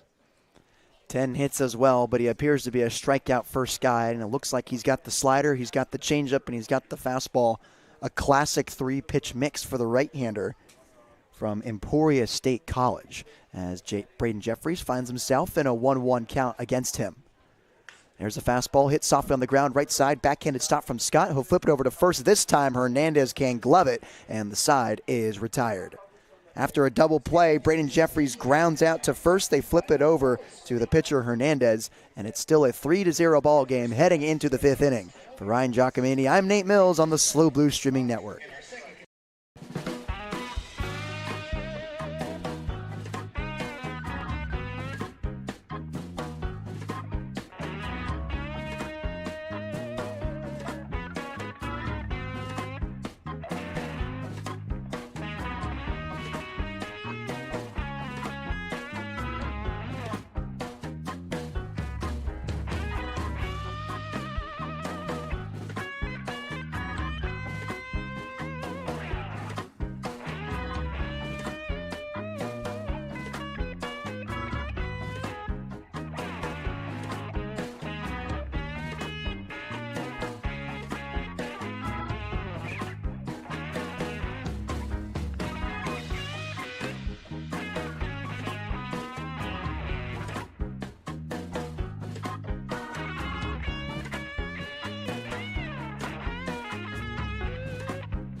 8-9-1 due up for Arroyo Seco as the Blues still have a 3-0 lead over the Saints, and Johnny Shoves heads out there for his 5th inning of work. Watson, the left fielder, batting 8th, struck out looking to end the 2nd inning last time he was up. And Damazio is coming off another jam with runners in scoring position. It was Scott and Livingston on base, just like in the 2nd inning, although they were on 2nd and 3rd instead of 1st and 2nd, as showing bunt and pulling it back is Eli Watson. He takes it for strike 1.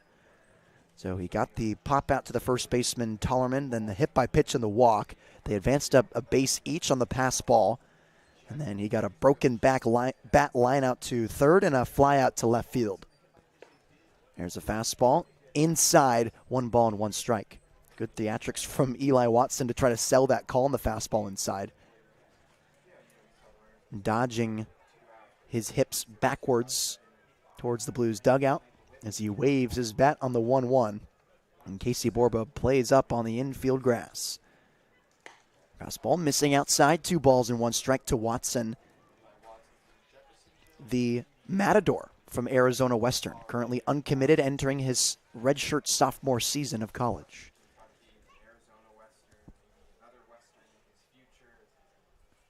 Here's the 2-1 from Damazio. It's dribbled on the ground, right side, but it's in foul territory. 2 balls and 2 strikes. There's a note on his player profile page that says his older brother has had the biggest influence on his athletic career, and I quote, because he taught him the ropes. I wonder if he showed him the ropes, too. Just taught. Just taught him? Just taught him. He's not a visual learner, so. 2-2 to Eli Watson. He's missing outside. Damazio trying to work on that grip as he flashes it to Estabrook and strides back to the mound.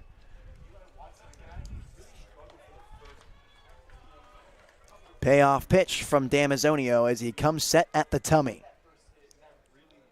Deep breath. Now he comes home. This one softly hit down the left field line, but it will be out of play. We'll do it again at 3 balls and 2 strikes. The wind here at the park has been odd recently. Very. For the first, 10, 15 games of the season, it almost strictly blew directly out towards the bull in left field. Today, or right now at least, it is blowing in towards the shortstop. We're getting a big breeze here in the press box. 3-2. That misses outside, and there's another walk from Damazio, his 3rd of the afternoon. The walk numbers, you would like to keep them down. Try not to give up those free bases and easy 90s for the Saints team, especially leading 3-0. I was always taught that if you're up 3-0, attack the leadoff hitter. A solo home run's not going to kill you in this situation. You'd rather that than allow walks and base hits to bring up the tying or leading run. Well, now the run to bring this game within 1 is up at the dish now. From Miami of Ohio, now entered the transfer portal as he takes a look at strike 1. No balls and 1 strike. Formerly a Lion from Vanguard, an Orange County, California native. The trip to the Midwest, that's the Midwest. Now looking to return back home after entering the portal last season with the Red Hawks. Taking off towards second base is Watson, but fouling it straight back for strike 2 is Tyler Gordon. Doesn't surprise me that Watson takes off for second. The Saints are first in the CCL in stolen bases. As well, they're third in the league, in caught stealing. So they have a ton of attempts, most of which are successful. The Blues are 3rd in that category. There's a nice jump from Watson, but it was delayed on the foul as there's a big secondary lead, and chasing after that off speed downstairs is Tyler Gordon for the 7th K of the day for Damazio. Very good pitch sequence that'll hopefully get Damazio back on track a little bit after the leadoff walk. It's the second time that he has given up a leadoff walk. So looking to work out of both jams and keep the Saints from putting up a crooked number here in the 5th.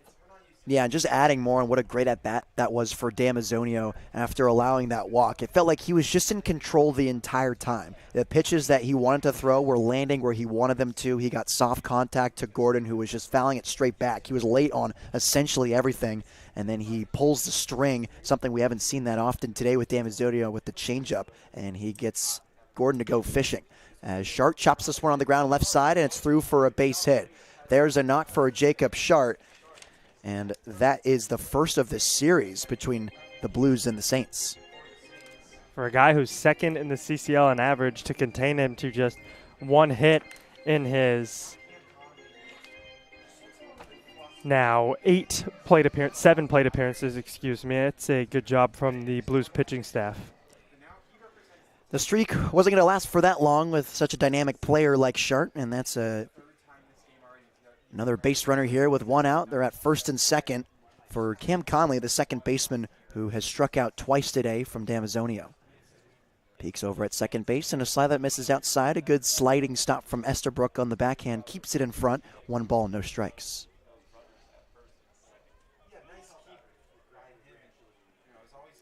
Connolly racking up the flight miles from Pennsylvania. He was born and raised at Lincoln University. Now plays for the Pepperdine Wave, and will stay on the West Coast to play for Arroyo Seco out in Pasadena this year. 1-0 is swung on and missed. Taken off towards third base is Eli Watson. The throw almost goes into the outfield, but nice bunnies from Casey Borba keeps it in play. A double steal for Arroyo Seco. And just as we were talking about the way they like to wreak havoc on the base paths, they conduct a double steal with the tying run at the plate. There's now 2 runners in scoring position. Big 180 feet given up by the Blues defense there. Now ground ball doesn't get you out of it with the double play, looking to strike out the batter here. Zach Tollerman and Casey Borba playing up on the infield grass as this one's hit straight back. 1 ball and 2 strikes. Mill infield still playing at double play depth with 1 out and runners at second and third. Blues up 3-0 over the Arroyo Seco Saints. Don't be surprised if either Borba or Tollerman get a hard ground ball at them if they come home with it. Easton Elliott is on deck. He's hitless today as this one's softly grounded down the third base line, and that's foul. 1 ball and 2 strikes.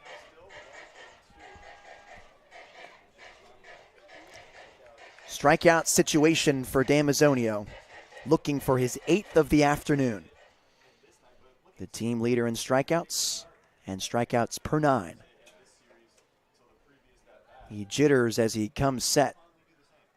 Strides and shoots on the 1-2. It's a fastball inside. Getting the trigger on Cam Conley is Damazio, but he holds it up. 2 balls and 2 strikes. That was a good pitch and a good spot there from Damazio. Back the batter Conley off the plate a little bit. Wouldn't be surprised to see him go back to the same exact pitch, but start it on the inside part of the zone. Here's a 2-2. Fastball gets him chasing upstairs. They appeal, and he went around.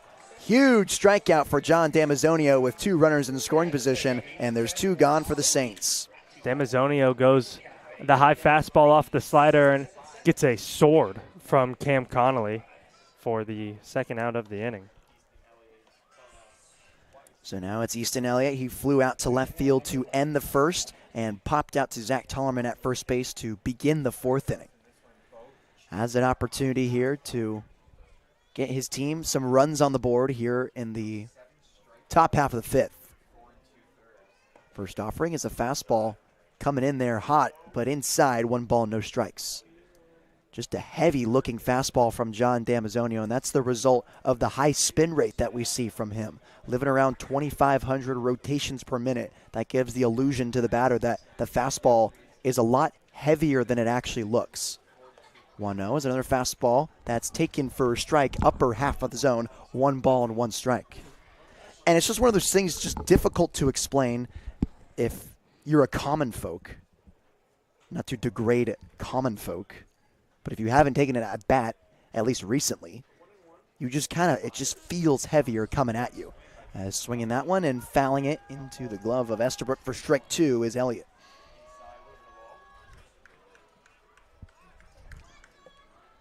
One and 2 to Easton Elliott. Runners on second and third. Tying run up at the plate. Blues lead 3-0 in the away half of the 5th. Damazio comes set from the stretch. He delivers. It's a fastball, missing low and outside. Wanted Elliott to go after it. 2 balls and 2 strikes. Damazio is starting to incorporate a changeup approach now as he threw one there out and away in the zone. He wanted to get the fillet swing from Easton Elliott there, but he holds up his cut. 2 balls and 2 strikes. Fastball misses up high, shoots out of the mitt of Estabrook. He does a good job hustling over to retrieve it. Damazio also getting to home plate just in case there's a play there. But the runner at third and Watson is at bay. Very good hustle from Estabrook. He watched that ball just shoot to his right, and he sprinted to go get it to make sure that the runner at third and Watson stayed put. Payoff pitch from Damazio as he takes a deep breath and comes home. It's a fastball, half swung down the third base line and fell. Weird looking swing. It had like 3 different parts to it. Damazio getting the hitter Easton Elliott second guessing, or in this case triple guessing with the 3-part swing he had right there.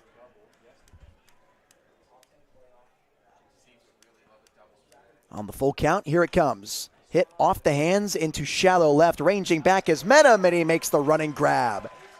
Damazio escapes the jam again. With runners on second and third, they get no runs on 1 hit, no errors, and 2 runners left on base. 3-0 Blues. We are halfway through this ball game at Sinsheimer Stadium. For Ryan Giacomini, I'm Nate Mills on the SLO Blues Streaming Network.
Nico Button, Max Lane, and Casey Borba due up for the Blues. A 3-0 lead for San Luis Obispo as Damazio escapes the jam. Once again, runners at both in scoring position. He gets a strikeout swinging and a pop out to Jared Menem at shortstop. Nice play over there for the Gale to end the inning.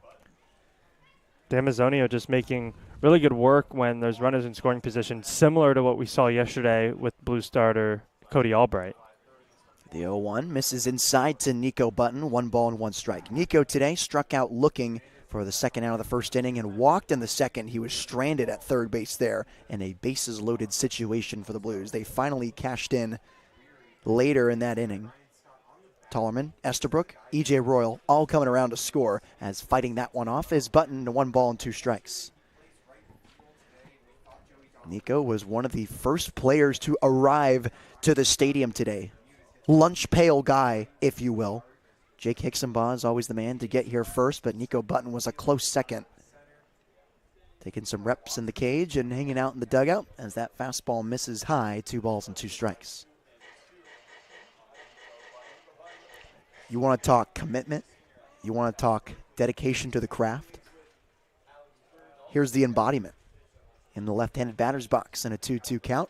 Here it comes. This one's hit into right center field. Ranging to his left is Shart, and he'll get there. Nice running grab for the center fielder, and there's 1 out in the 5th inning. Real nice route from Jacob Schart, and he got a nice jump on it as well, planting that right foot in the ground. He had the beat on it the entire time. His head stayed still. He didn't run heel to toe. He was running on his toes. Nice snag for the center fielder. Those are the plays that people will often overlook, and you can just look at how he ranged for that ball there, and you can understand how good he is at playing the outfield and why he's the commander-in-chief, if you will, of the Grass Guides. First offering to Max Lane is in there for a strike. He's 1 of 1 on the day with a walk back in the first. He singled in the second and stole his 3rd bag of the year. He leaves the slider outside, 1 ball and 1 strike. There is an arm getting loose in the Blues bullpen. Damazio is having a great day, and we were suspecting it to be a left-hander, although there's only 2 available for Dean Traynor, really 1.5, because Jack Sand threw yesterday. As this one's hit on the ground hard, left side, bobbling it as Elliott collects it, throws a first in time to retire the speedster Max Lane for the 2nd out of the inning. Really good job by the third baseman, Elliott, to just knock down that hard hit ground ball from Lane, pick it up, and then make a strong bullet throw over to the first baseman.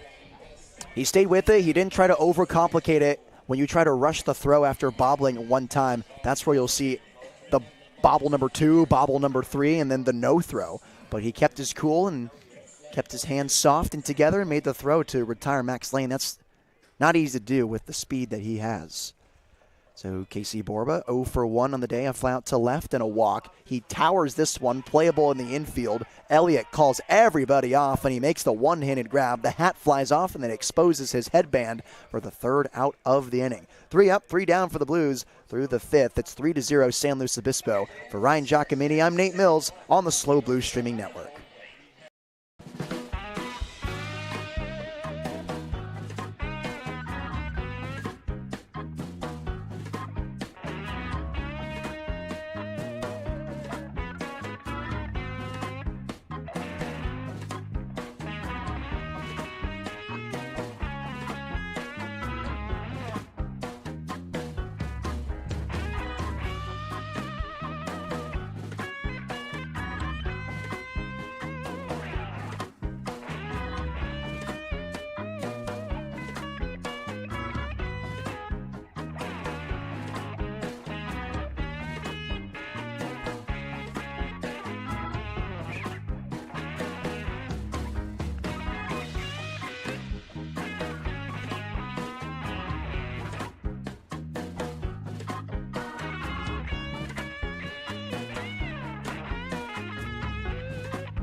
New pitcher in for the Slow Blues, it's Marco Cipolla. Johnny Shove's day is over. 5 innings, no runs on 2 hits. He had 3 walks to his 8 strikeouts. What a day for the St. Mary's Gale. What a day indeed from the Gale. Did a really good job once runners were on base to get out of those innings. But the new pitcher is out there, and his name is Marco Cipolla. Let's introduce you to him. Look at some of his stats from this season. So it will be his 6th appearance. He has a 2-1 record and 11 1/3 innings, he's given up 9 hits, 5 runs, all 5 of them earned, 9 walks to 12 strikeouts for a 3.97 ERA. He also has a save this year. Not a save opportunity in this spot, but looking to keep this lead for the Blues at 3, then get the bats right back up there to add some more insurance runs. One of the more higher leverage relief pitchers that Dean Traynor has at his disposal, the native of Independence, Minnesota, making the trip all the way out to the West Coast to play some summer baseball with his former teammate, Matthew Gonzalez. Both of them are former UC Colorado Springs Cougars, or Mountain Lions, as they have both entered the transfer portal. So Cipolla looking for a new home as he comes through the windup, and he will face Ryan Scott first and misses that one up and outside for ball 1. Scott today has walked and been hit by a pitch. 2 free ones from Damazio as Cipolla comes home, and it's a fastball just missing on the outside corner. 2 balls and no strikes.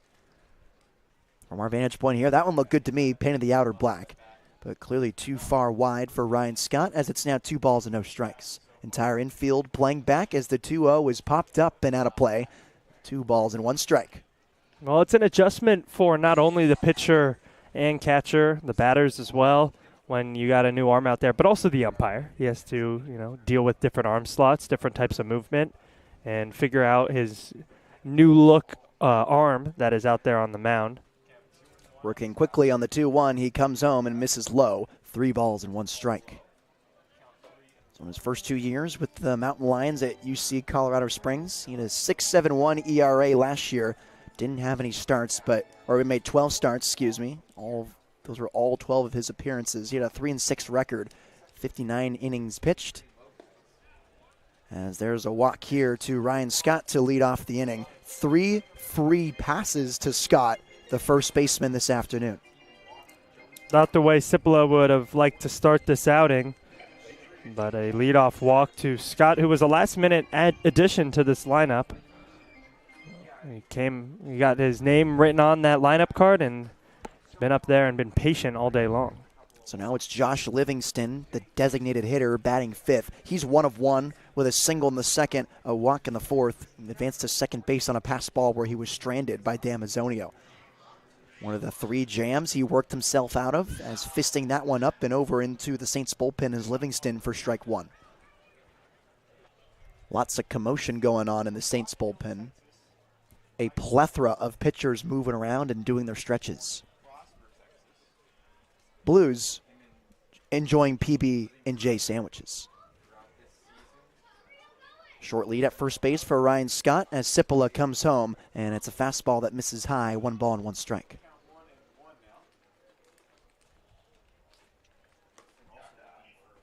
Cipolla, this is what you'll see out of him. A fastball, a slider, a curveball, and a split finger. And on that 4-seam fastball, 18 to 20 inches of vertical break. Holy sink. 1-1 is hit hard down the right field line, but that's foul. Just out of the reach of Zach Tellerman. It's 1 ball and 2 strikes. That's really more like a sinker than it is a 4-seam fastball. I mean, a sinker is a type of fastball, but that is an incredible amount of break. 2 different kinds of fastball. He's got the splitter as well. Lots of drop for Cipolla. As he comes set at the chest, nods, and now comes home on the 1-2. Fastball missing low. They appeal, and he didn't go around. 2 balls and 2 strikes. Runner on first base and Ryan Scott. He led off this inning with a walk against the new pitcher, Marco Cipolla.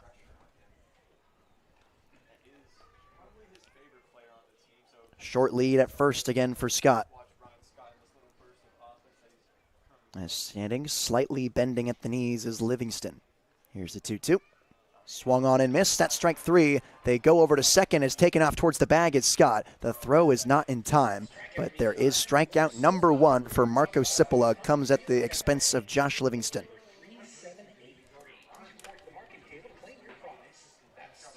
Good dirt ball read by Ryan Scott to take off towards second base. He saw the curveball coming out of the hand of Cipolla, and he knew it right away. For someone that doesn't have the plus speed of stealing a bag, he does so right there. And I've talked about many times before the correlation or the lack thereof every time of a good base runner and a fast base runner. Wind changing directions, now blowing from the right field foul pole to the left field foul pole. As there's one runner in scoring position now, as advancing towards second base was Ryan Scott on the drop third strike from Josh Livingston. So now it's Alex Burge, catcher batting sixth, who broke his bat back in the fourth and flew out to left field. Got a new stick right here, black barrel with baseball marks all over it. 1-0, misses low and inside, 2 balls and no strikes to the catcher going to Cal Berkeley next year. The Saints are 0 for 10 with runners in scoring, 0 for 7 with runners in scoring position today. At one point yesterday, they were 1 for 10. That was in the 5th inning, but then they were able to figure it out in the later innings and start bringing those runners around. Trying to get that one here as checking his swing is Burge, and it's taken for a strike anyway. 2 balls and 1 strike.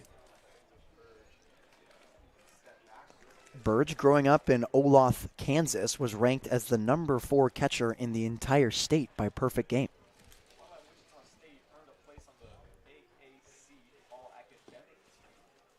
Look over at second base. Now the 2-1 comes home. It's hit on the ground hard on the right side, but it's foul. 2 balls and 2 strikes to Burge. Cipolla works back in this count after going down 2-0. He is yet to throw a first pitch strike in his 3 batters faced. He wants to get on the right side of that one, not starting him off with a ball, and makes their work so much easier. And I think Damazio realized that one as well when he was throwing it on the hands of the batters, and he'd get up 0-1, and then that makes 0-2 a lot easier to get to. Then you can experiment around with your sinker and your splitter in Cipolla's case. One look at second, now comes home. Swing and a miss, that's strike 3. Marco Cipolla gets his second strikeout of the day after surrendering a walk to Ryan Scott. A beautiful pitch there from Cipolla. Just pulled the string on what looked like either a changeup or a splitter with a massive amount of velo drop and downward break. Really good pitch to get back-to-back strikeouts. Nice sequence from Cipolla. Nice job winning the battle. He looks to get ahead against Ray Bermudez, the Eagle from Polk State College out in Florida, where he is a native from Plantation, entering his sophomore season after earning second-team All-Sun Coast Conference honors his freshman year, as he swings and misses over that split finger for strike 1. And now we get to see what Cipolla can do when he gets ahead in the count with that first pitch strike there.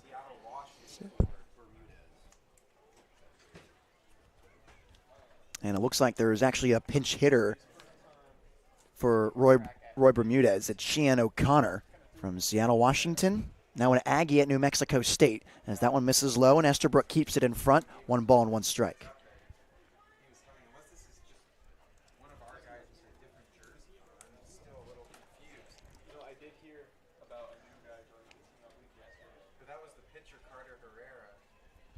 Cipolla from the stretch stares down his catcher in Owen Estabrook on the 1-1 offering to the Aggie. 1-1, chases upstairs on the fastball at his eyes. 1 ball and 2 strikes. So O'Connor is a JUCO bandit from Everett Community College, growing up in Washington. He's played in 2 seasons for the Aggies. And in 2024, he hit a .244 clip, batting average, making 27 starts, 2 home runs, 4 doubles on his 27 hits, brought around 18 runs. 1-2, fastball taken for strike 3. Marco Cipolla strikes out 3 in a row and strands a runner at second base and Ryan Scott. Still 3-0 Blues heading to the bottom half of the 6th. I'm Nate Mills on the Slow Blues streaming network.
Bottom half of the sixth inning is brought to you by Studio Design Group Architects. You can find them at sdgarchitects.com. Studio Design Group Architects. For 40 years, they have designed buildings with one thing in mind: people.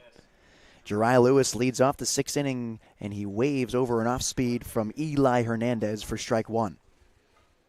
Blues still up 3-0 over the Arroyo Seco Saints. Blues haven't scored a run since the second inning. We have now entered the bottom half of the sixth in what has just been, simply put, a chill day at Sinsheimer Stadium. A chill day indeed. A couple hundred fans here just enjoying the nice sun and some good baseball. 1-1 to Lewis. Misses low and inside, 2 balls and 1 strike. Lewis this afternoon grounded out to second base to end the first inning and strained the bases loaded. Eventually got those runs around to score in the second, but then struck out looking in the third. Here's the 2-1 to Lewis. Swung on and miss on the slider inside, 2 balls and 2 strikes. Outfield playing at regular depth. Infield as well. Matter of fact, they're playing awfully deep on the infield dirt. As Lewis awaits the 2-2 offering in his future teammate at San Jose State, Zach Tollerman, awaits on deck as he hits this one down the right field line, and that one's foul. Just by the hair of your chinny chin chin. That was a foul ball to Jariah Lewis, who roped it down the line. Just by the hair indeed. I thought that one had a pretty good chance to stay fair, but just barely foul. And I think it was the right call by the base umpire down there. I think there was definitely a little bit of grass between the foul line and the baseball. I agree. Is that a nursery rhyme? Is that the 3 pigs with the wolf? Yeah. Yeah. 2-2. Lewis swings and misses at the elevated fastball for strike 3. Jariah Lewis goes down on the strikes for the second time today, and there's a 1 gone in the 6th inning. I'm still waiting on Zach Tollerman to reveal the nursery rhymes or the lullabies he sings to himself, because it was posted on social media. What is your superstition before the game? And Tollerman said he sings himself a lullaby before bed, and he said if his comic gets 10 likes, he'll reveal it. He has 12. We've been waiting. He dribbles this one on the ground right side, and that's an easy flip over to first for Conley for the second out of the inning. Zach Tollerman grounds out on the first pitch he sees. So now 2 quick outs here in the 6th for Eli Hernandez. And now it's Owen Estabrook, who's 1 of 2 on the afternoon. A single in the second where he came around to score, and then a strikeout swinging to end the third. There is a left-hander getting loose for Arroyo Seco in the bullpen.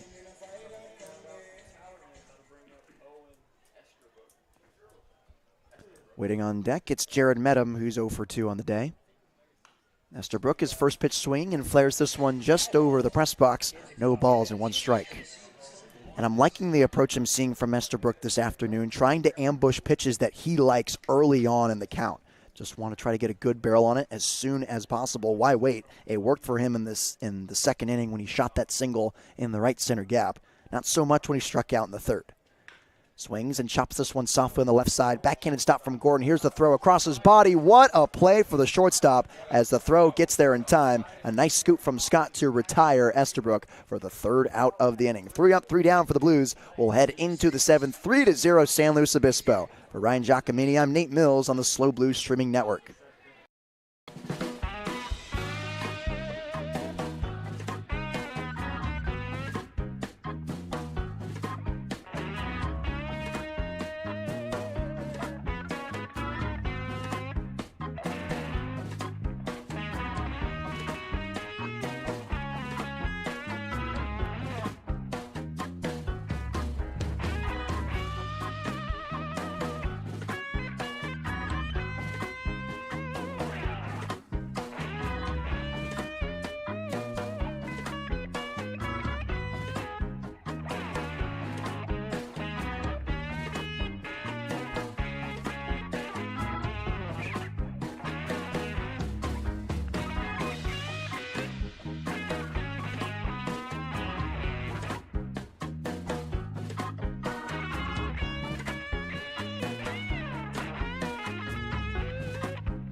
Top of the 7th for the SLO Blues and the Arroyo Seco Saints. San Luis Obispo leads 3-0 over their CCL South foe.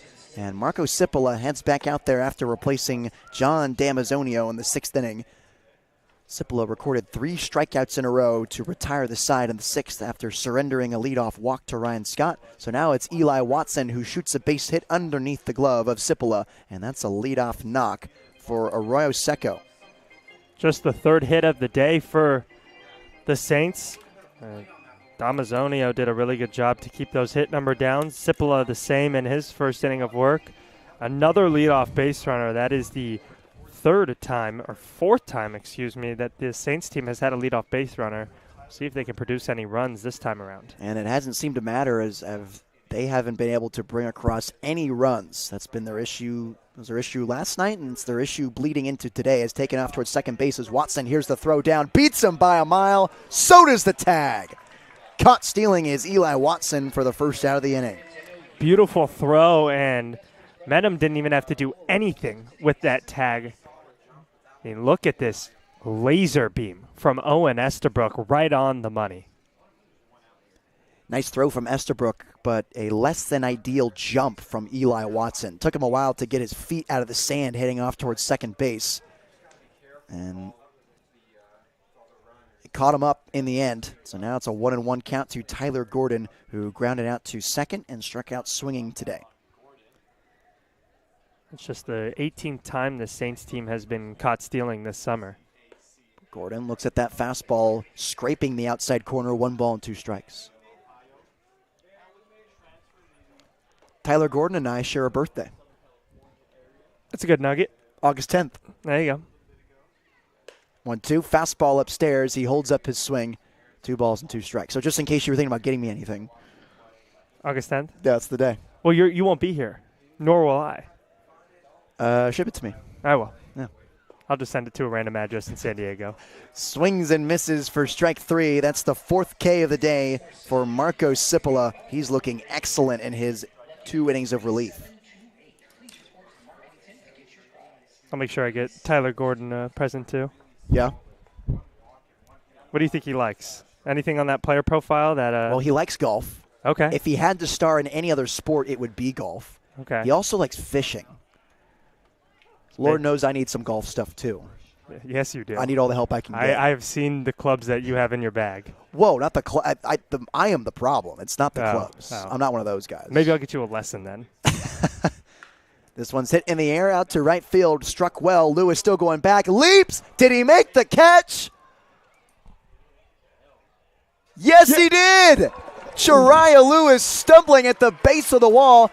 Takes his time getting up. What an acrobatic grab for the San Jose State right fielder. That has to be the play of the season for the Blues. Oh, my goodness.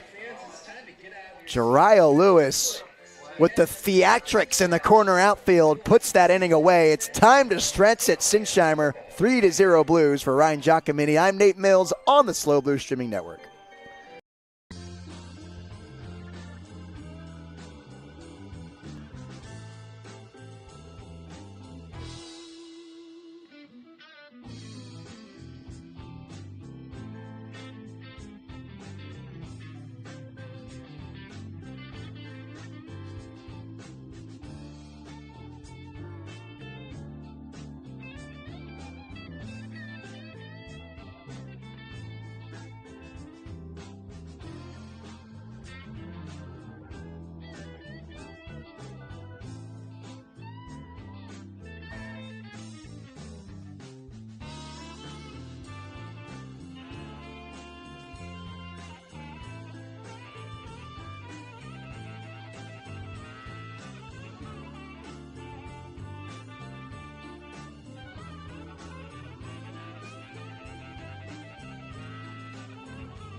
3-0 lead for the Blues after an incredible catch by Jariah Lewis. The play of the season, might I say, as well, to get Marco Cipolla out of the jam. He went 1-2-3 that inning. It was Jacob Shart, who just can't seem to catch a break against the Blues. He's just been so good throughout the whole season. And just for some reason, at San Luis Obispo, he just is getting super unlucky. 1-0 is on the bottom half of the zone. 1 ball and 1 strike. They just have his number, I guess. It's a good guy to have your number on when it's their best player on the team. Jared Medham with his open stance awaits the 1-1, and it's an off-speed dribbled on the ground left side. Charging it is the shortstop, and Gordon makes the throw over to first in time for the first out of the inning. New pitcher for the Saints, Andrew Wright, the only lefty in this staff for the Arroyo Seco Saints, the 6'1", 190-pound lefty, originally from Woodbridge, California. This will be his 7th appearance in his previous 6. He holds a 1-2 record with a 5.78 ERA in his 14 innings pitched. 17 strikeouts to 5 walks, a great ratio with 16 hits.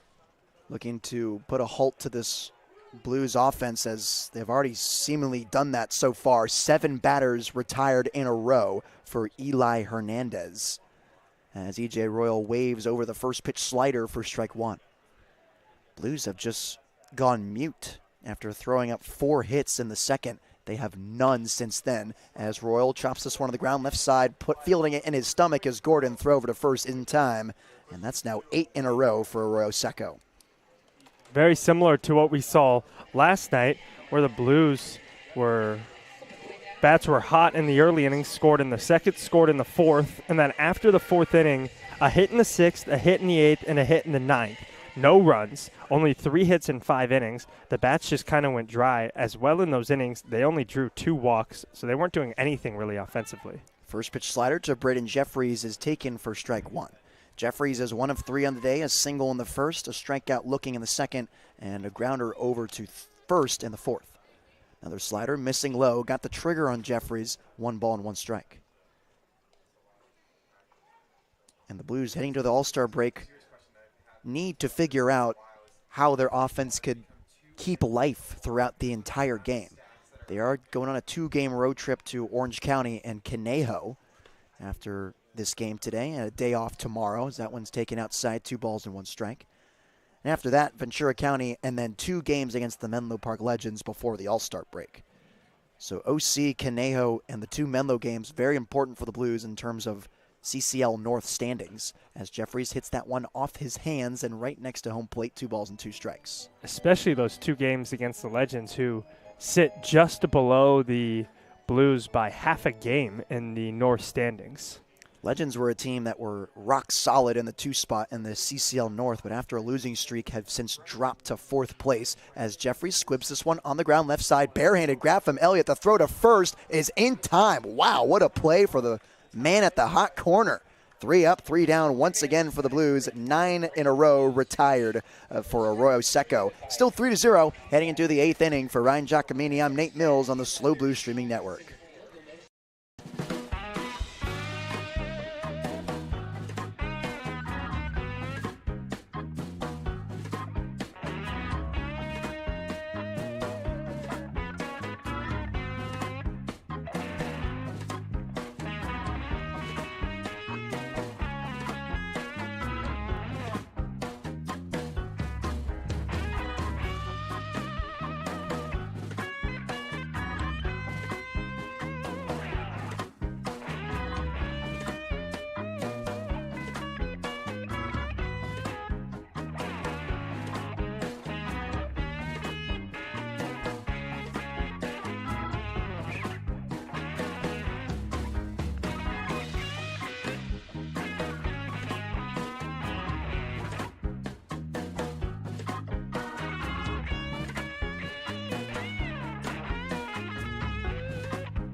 New pitcher for the Blues, it's Ericus Pajunas. Marco Cipola's day is done after 2 innings of work. He allowed 1 hit, 1 walk, and 4 strikeouts. How about that for strikeout per 9 ratio? It's now the right-hander heading to Michigan next season. He just graduated high school where he was all-Mission League and has been one of the consistent relievers for the Blues.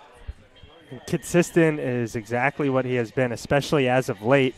This is his 6th appearance, and his previous 5. He holds an 0-3 record with 12 innings pitched, 8 hits, 9 runs, 8 of them earned, 9 walks to 10 strikeouts. Those numbers are a little inflated, though. As I mentioned, he had a rough start to his Blues campaign and has been much better since. So he'll face Cam Conley, Easton Elliott, and Ryan Scott for Arroyo Seco, as the first offering is a fastball high and tight for ball 1. Conley has struck out 3 times today, and Pajunas wants to try on that golden sombrero for size to the 2-hole hitter playing second base. Resting his bat on his right shoulder, he shoots this one up in the air and over the Blues bullpen, 1 ball and 1 strike.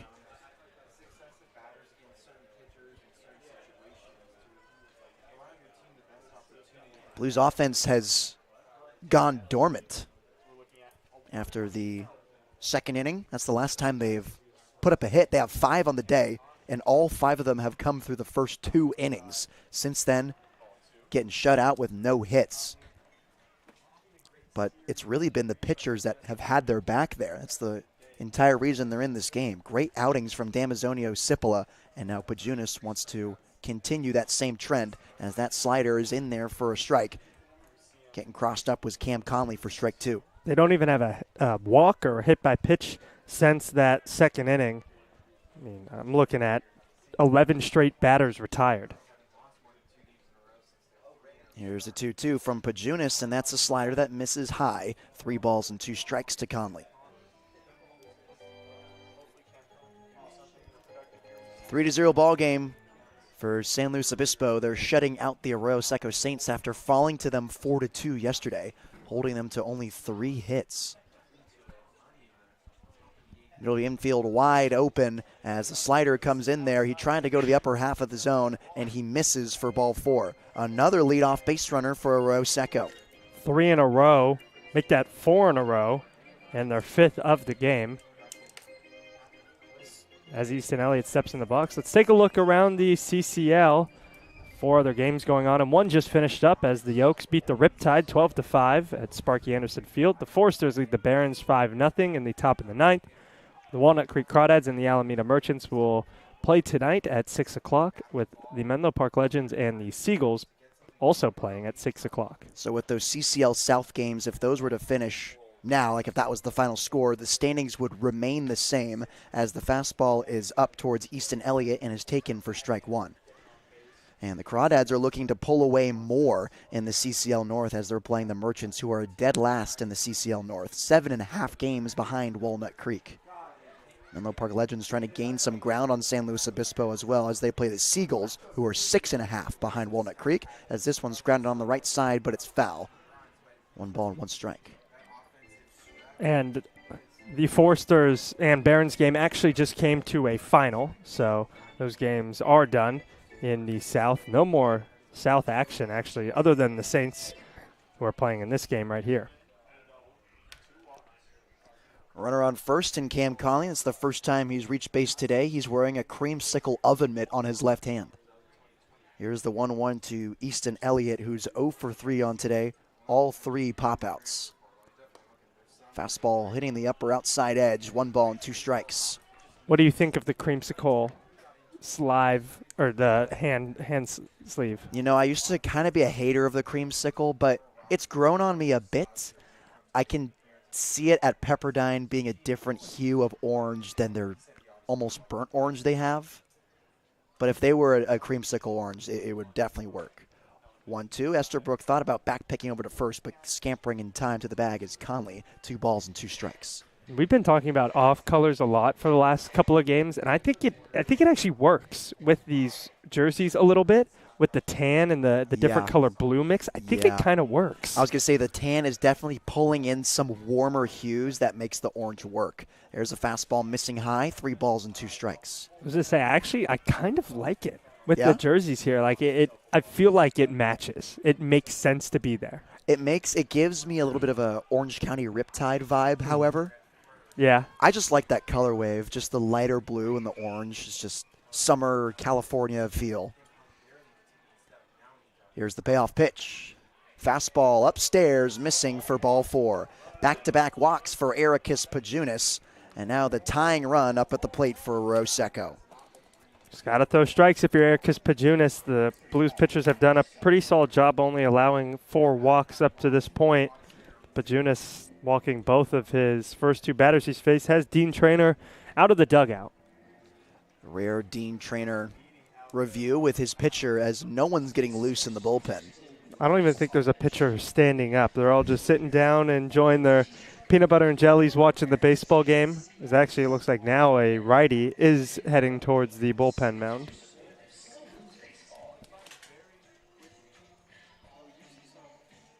Dean Traynor trying to lower the blood pressure of Ericus Pajunas with now 2 runners on and the tying run at the plate as Noah Ferguson kicks the dust up in the bullpen and gets set to start warming up the Oregon State Beaver as E.J. Royal stretches out in center field.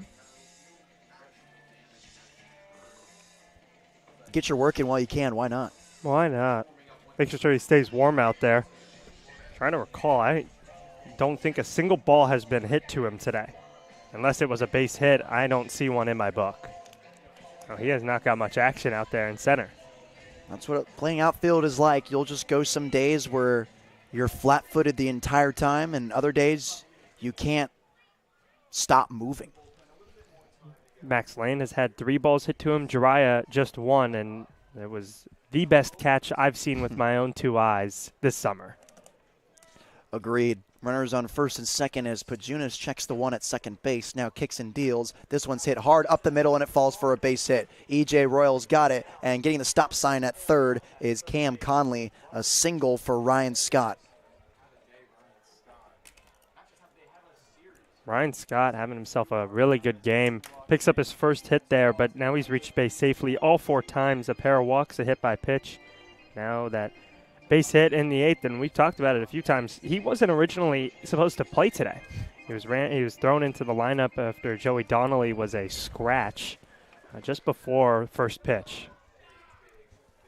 Talk about patience. He waited for his 4th plate appearance to get that base hit. 2 walks and a hit by pitch for Ryan Scott, and he finally comes through with a knock here in the 8th to fill up the bases for Josh Livingston. First pitch to him is flared up and into shallow left field. The shortstop and the left fielder converging. Lane calls him off. He nicks Jared Medham, but everyone appears to be okay. There's the first out of the inning. A very scary play, but a good pitch from Pajunas to get soft contact on a pop-up that was not going to be able to score a run with no outs. Alex Burge now up, the 6th hitting catcher who's 0 for 3 today. Broke his bat on a line drive in the 4th, struck out swinging in the 6th, and flew out to Max Lane in left field in the 2nd. Looking to do damage here as the go-ahead run now is up at the plate.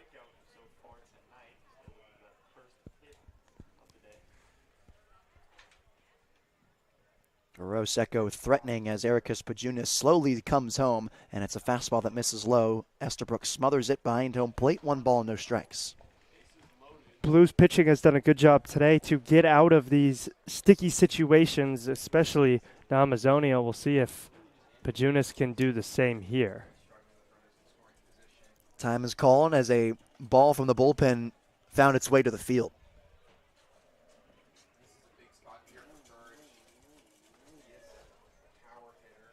Casey Borba playing in. Zach Tullerman nearly in the outfield. Middle infield at double play depth with 1 gone. Blues up by 3 against the Saints as this one's hit on the ground right side, but it's foul. 1 ball and 1 strike to Alex Burge.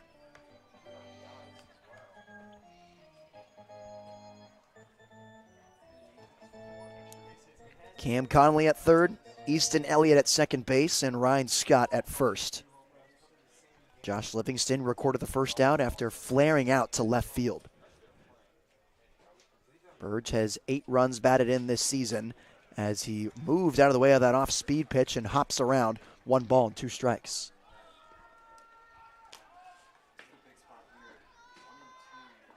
Huge pitch for Ericus Pajunas. Bases loaded jam. Go-ahead run at the dish. Tying run at first base. Top of the 8th inning at Sinsheimer. He carefully kicks and fires coming home. This one's hit off the hands down the first base line and foul. We'll do it again at 1 ball and 2 strikes. Alex Burge not going down without a fight. He's fouling off every offering that Pajunas is giving him that's somewhere within the zone, either half an inch or an inch off. And that's the kind of approach you have to have, especially in a situation like this. And no surprise for the redshirt junior going to Cal next season. He's been playing college baseball for a few years now. And I really like that swing. Got his hips around early, just a little handsy. 1-2 from Pajunas. It's a breaking ball. Taken for strike 3. Almost falling to his knees at that call is Alex Burge as he slumps back into the dugout. 2 gone here in the 8th. A huge K for Pajunas. A beautiful bender from Pajunas to get that strikeout. Here it is, high leg kick. Just drops it right in that zone, and see Burge drop down to a knee like Nate Mills mentions. Good job to get 2 outs after loading them up. So now it's a new batter from New Mexico State who came in to replace Ray Bermudez back in the 6th inning. It's Sheehan O'Connor from New Mexico State, native from Seattle, Washington, and JUCO Bandit from Everett Community College. Here's the 1-0. And it's a slider hitting the outside corner. 1 ball and 1 strike.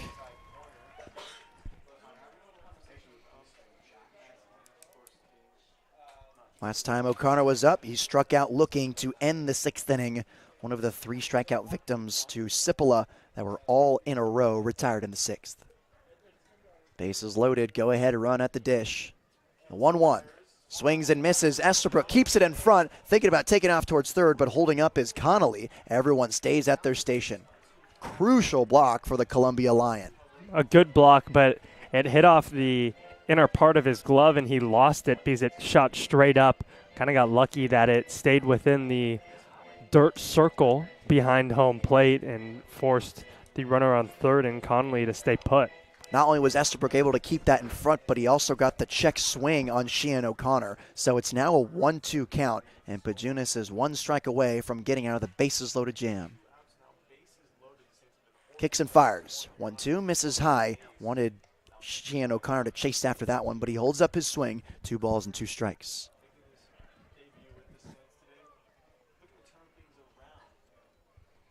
Middle infield playing back. So are the corners. Outfield at regular depth with the wind blowing across the field. Noah Ferguson upping the ante on his warm-up pitches. As the 2-2 comes home, it's fouled straight back just in front of the press box. We'll do it again at 2 balls and 2 strikes.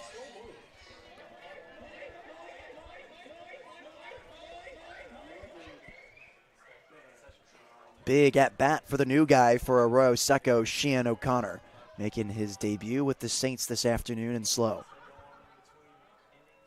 Pajunas buries his head, now looks down at the 2-2. It's a fastball. Take it for strike 3. Ericus Pajunas comes into the game and strands the bases loaded. The shutout continues against the Saints. 3-0 Blues heading into the bottom half of the 8th. For Ryan Giacomini, I'm Nate Mills on the SLO Blues streaming network.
Bottom of the 8th is brought to you by Richardson. They're the official headwear provider of the California Collegiate League. Go to richardsonsports.com to view the latest baseball performance and lifestyle headwear. Richardson, quality in every stitch. Nico Button, Max Lane, and Casey Borba due up to face Andrew Wright, who heads back out there, the southpaw for Arroyo Seco. As Button checks his swing, they appeal over to first. They say he went around. They appealed to third, actually. 2 balls and 1 strike to the California Golden Bear, who is 0 for 2 this afternoon with a walk where he was stranded at third base. 1-1, and Button leaves that fastball outside.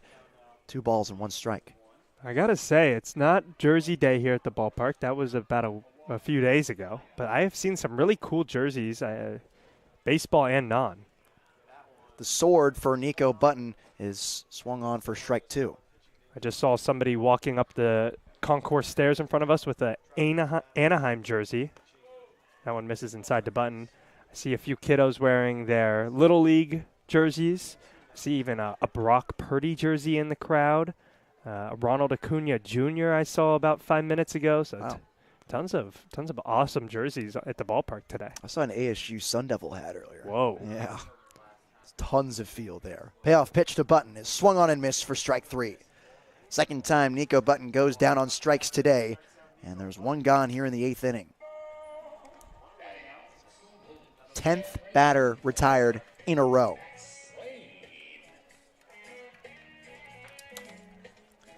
So now it's Max Lane, and I will never not say this. This is just, I think, crazy to me. I don't know if anyone else is in agreement with me on this, but it's a little extra crazier today because they're hitting in back-to-back parts in the order as Lane pops this one up on first pitch to the left fielder in Watson, 11 straight for the Blues. So Button led off, then it was Lane. They're both valedictorians at their high schools. Yeah, that's crazy.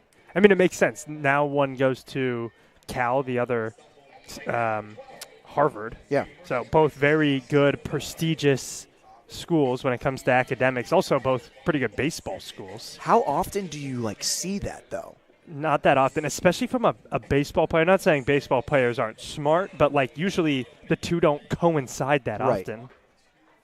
I wasn't a valedictorian. You want to talk ogling? Yeah. That's me on that. I would ogle at their college GPAs, I'm sure, and more jealousy than anything. Oh, man. Yeah, the work doesn't stop in high school. Then you have to be a student at Harvard and Cal, of which Button has made honor roll multiple times at Berkeley. 1-0 is towered into left field. Ranging back on it is Watson. Circles it around with flat feet and grabs it with one hand for the 3rd out of the inning. Blues have gone down 12 in a row. We enter the top half of the 9th inning. They look to shut the door on the Arroyo Seco Saints. It's 3-0 at Sinsheimer Stadium. For Ryan Giacomini, I'm Nate Mills on the Slow Blue Streaming Network.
New pitcher for the Blues, it's Noah Ferguson. Ericus Pajunas pitched 1 inning, found himself in a bases-loaded jam, and he got himself out of it. 1 hit, 2 walks, and 2 strikeouts for Ericus. It's still a 3-0 ball game as Ferguson looks to put a bow on the shutout against the Arroyo Seco Saints. 14 batters in a row have been retired for San Luis Obispo on offense, but all of that has the potential to not matter at all if Ferguson can record 3 outs here in the top of the 9th inning. Due up, it's Eli Watson, Tyler Gordon, and the leadoff man, Jacob Shart, the deadliest hitter on this roster. As the first pitch swinging on the changeup is Watson for strike 1. Let's introduce you to Noah Ferguson, the new pitcher. This is his 6th appearance. His previous 5, he holds a 1-0 record. 6 innings, 5 hits, 6 runs, 4 of them earned, 1 walk to 10 strikeouts. 0-1, another changeup waved over the top of it for strike 2. Also has a save, and this right here could get him his 2nd save of the season. Native of Salem, Oregon, a redshirt COVID senior with the Beavers at Oregon State after 3 seasons at Pacific Lutheran.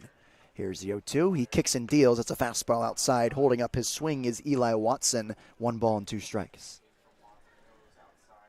Ferguson redshirted his first season at Oregon State in 2023 when he had Tommy John surgery. He's recovered well here this summer with the Blues, and even so at Oregon State with his 4.4 ERA and 14 1/3 innings pitched. 1-2 is spoiled up and out of play. We'll do it again at 1 ball and 2 strikes.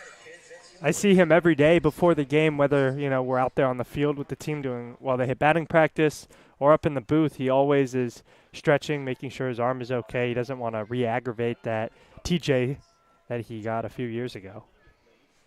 Here's a 1-2, closed off in his stance from the stretch is Ferguson as he comes home. It's a fastball up in the zone for strike 3. Strikeout for Eli Watson, and the Blues are 2 outs away. K's galore in my scorebook here, the 15th of the day for the SLO Blues. We're going to run out of room at the ballpark here to hang up our K signs. We got 2 more Velcro squares left to hang up the K signs, and the press box is just getting absolutely decorated this game for thanks to Blues pitching. First pitch is a rock skipper inside to Tyler Gordon for ball 1. Gordon is 0 for 3 today. He grounded out to the second baseman Jeffries and struck out swinging the 2 at-bats after that. Left-handed hitting shortstop, batting 9th today for Arroyo Seco, with 1 gone, trailing by 3. 1-0, swung on it, missed. Nice slider from Ferguson, and a 1-1 count. Like you mentioned before going to the break, Ferguson just looking to close the door on these Saints, not give them a chance. You really don't want to get Tyler Gordon on because then you have the most dangerous hitter in this lineup on deck. 1-1, almost hits him. Inside fastball is taken for ball 2. 2 balls and 1 strike to the shortstop. Currently in the transfer portal and entering this game with his .233 average and 30 at-bats. His 11th start of the season for Arroyo Seco. Casey Aborba playing up on the infield grass. Zach Tullerman playing deep at first, so are the middle infielders. As the 2-1 comes home, and it's softly hit right back to Ferguson. He bobbles it, stays with it, flips it over to first in time to Tullerman for the 2nd out of the inning. Looks like he couldn't find it at first because I think he squeezed it a little too early, and it popped right in front of his glove. He put his palms up in the air, looked for it, looked down, and was able to find it in time to get the throw over to Zach. Yeah, but Tyler Gordon did not make that easy. Once he saw the bobble, he turned on the jets, unhooked the trailer, and busted over to first base.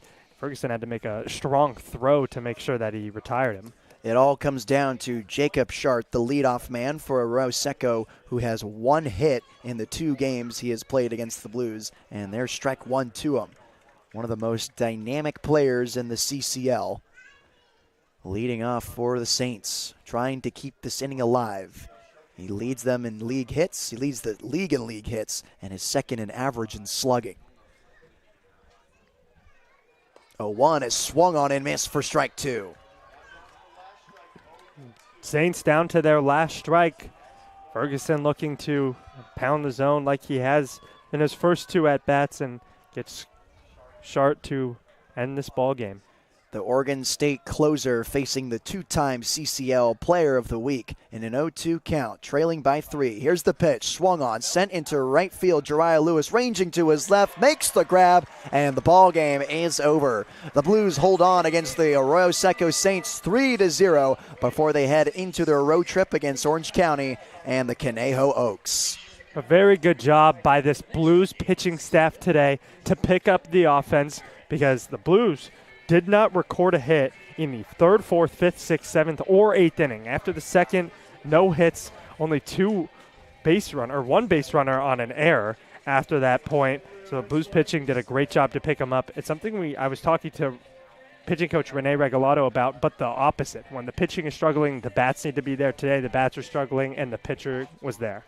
Well, with the bats on that note as well, while they did go completely cold through the middle and latter end of this game, only 2 strikeouts, and those 14 batters retired in a row. They were putting the ball in play. They just got unfortunate at where it was. They kept it out of the air for the most part, but it turned into a lot of soft grounders on the left side. So at least the Blues were trying something new. And, I mean, it worked out for them in the first 2 innings where they put up those 3 runs in the second. But you just can't go quiet like that. Through the rest of the ball game. That's not a sustainable business model. It worked for them in the beginning of the season when they were playing, frankly, lower level competition, and the pitchers were able to just shut them out after the Blues just scratch across, 2 or 3 runs. And it worked here against the Saints, which is kind of ironic because this is a high talent team. So they got away with it after some spectacular showings from Damazio, Cipolla, Pajunas, and Ferguson. That is really the players of the game, was this pitching staff. Yeah, I agree. I really like offensively Owen Esterbrook's approach today. Attack early. We saw it from him in his last appearance as well behind the plate. Attack early and make sure that he's getting that fastball that he wants rather than having to deal with the off-speed stuff. Like you mentioned, though, the pitching just dominant. Damazio would probably be the player of the game, but all around, the pitching staff has to be proud of themselves today. I also liked what I saw from Zach Tollerman, too, offensively. You can tell he's consciously trying to keep the ball in the air because he knows his success doesn't come when he pounds it into the ground. He doesn't have enough speed to get over to first and try to beat that throw out. So you're starting to see him lift the ball a little bit more, and you saw him have a deep fly ball out into left field in the 3rd inning. Might have had a chance for extra bases. It was an out, but when he goes back into the dugout and writes in his journal, that's going to be a quality at bat for him because that's moving in the right direction for Tollerman. He also had a hit today, and his ground out wasn't anything to shy away from. It was a pretty well hit ground ball just right at the second baseman. Overall, a good day from Tollerman, and honestly, this whole lineup had a decent day. Everybody reached base safely at least once, with the exception of Jariah Lewis. Blues looking to keep a more consistent offensive approach while maintaining their dominant pitching with some reinforcements coming in today in Matthew Gonzalez and Sean Cannon from St. Mary's University. Matthew Gonzalez in the portal as they head onto a 2-game road trip at the Orange County Riptide and then at Conejo Oaks on Tuesday and Wednesday. Blues have an off day tomorrow, but those away games will be broadcasted on the SLO Blues streaming network right here on YouTube. The Blues will return back to Sinsheimer. Book this date, July 12th, Friday, against the Ventura County Pirates at 6 p.m. If we won't see you at the stadium, be sure to hang out with us on the SLO Blues streaming network on YouTube. But until then, an off day tomorrow and a 2-game road trip at Orange County and in Thousand Oaks. Thanks for listening to us on the SLO Blues streaming network. For Ryan Giacomini, I'm Nate Mills. Have a great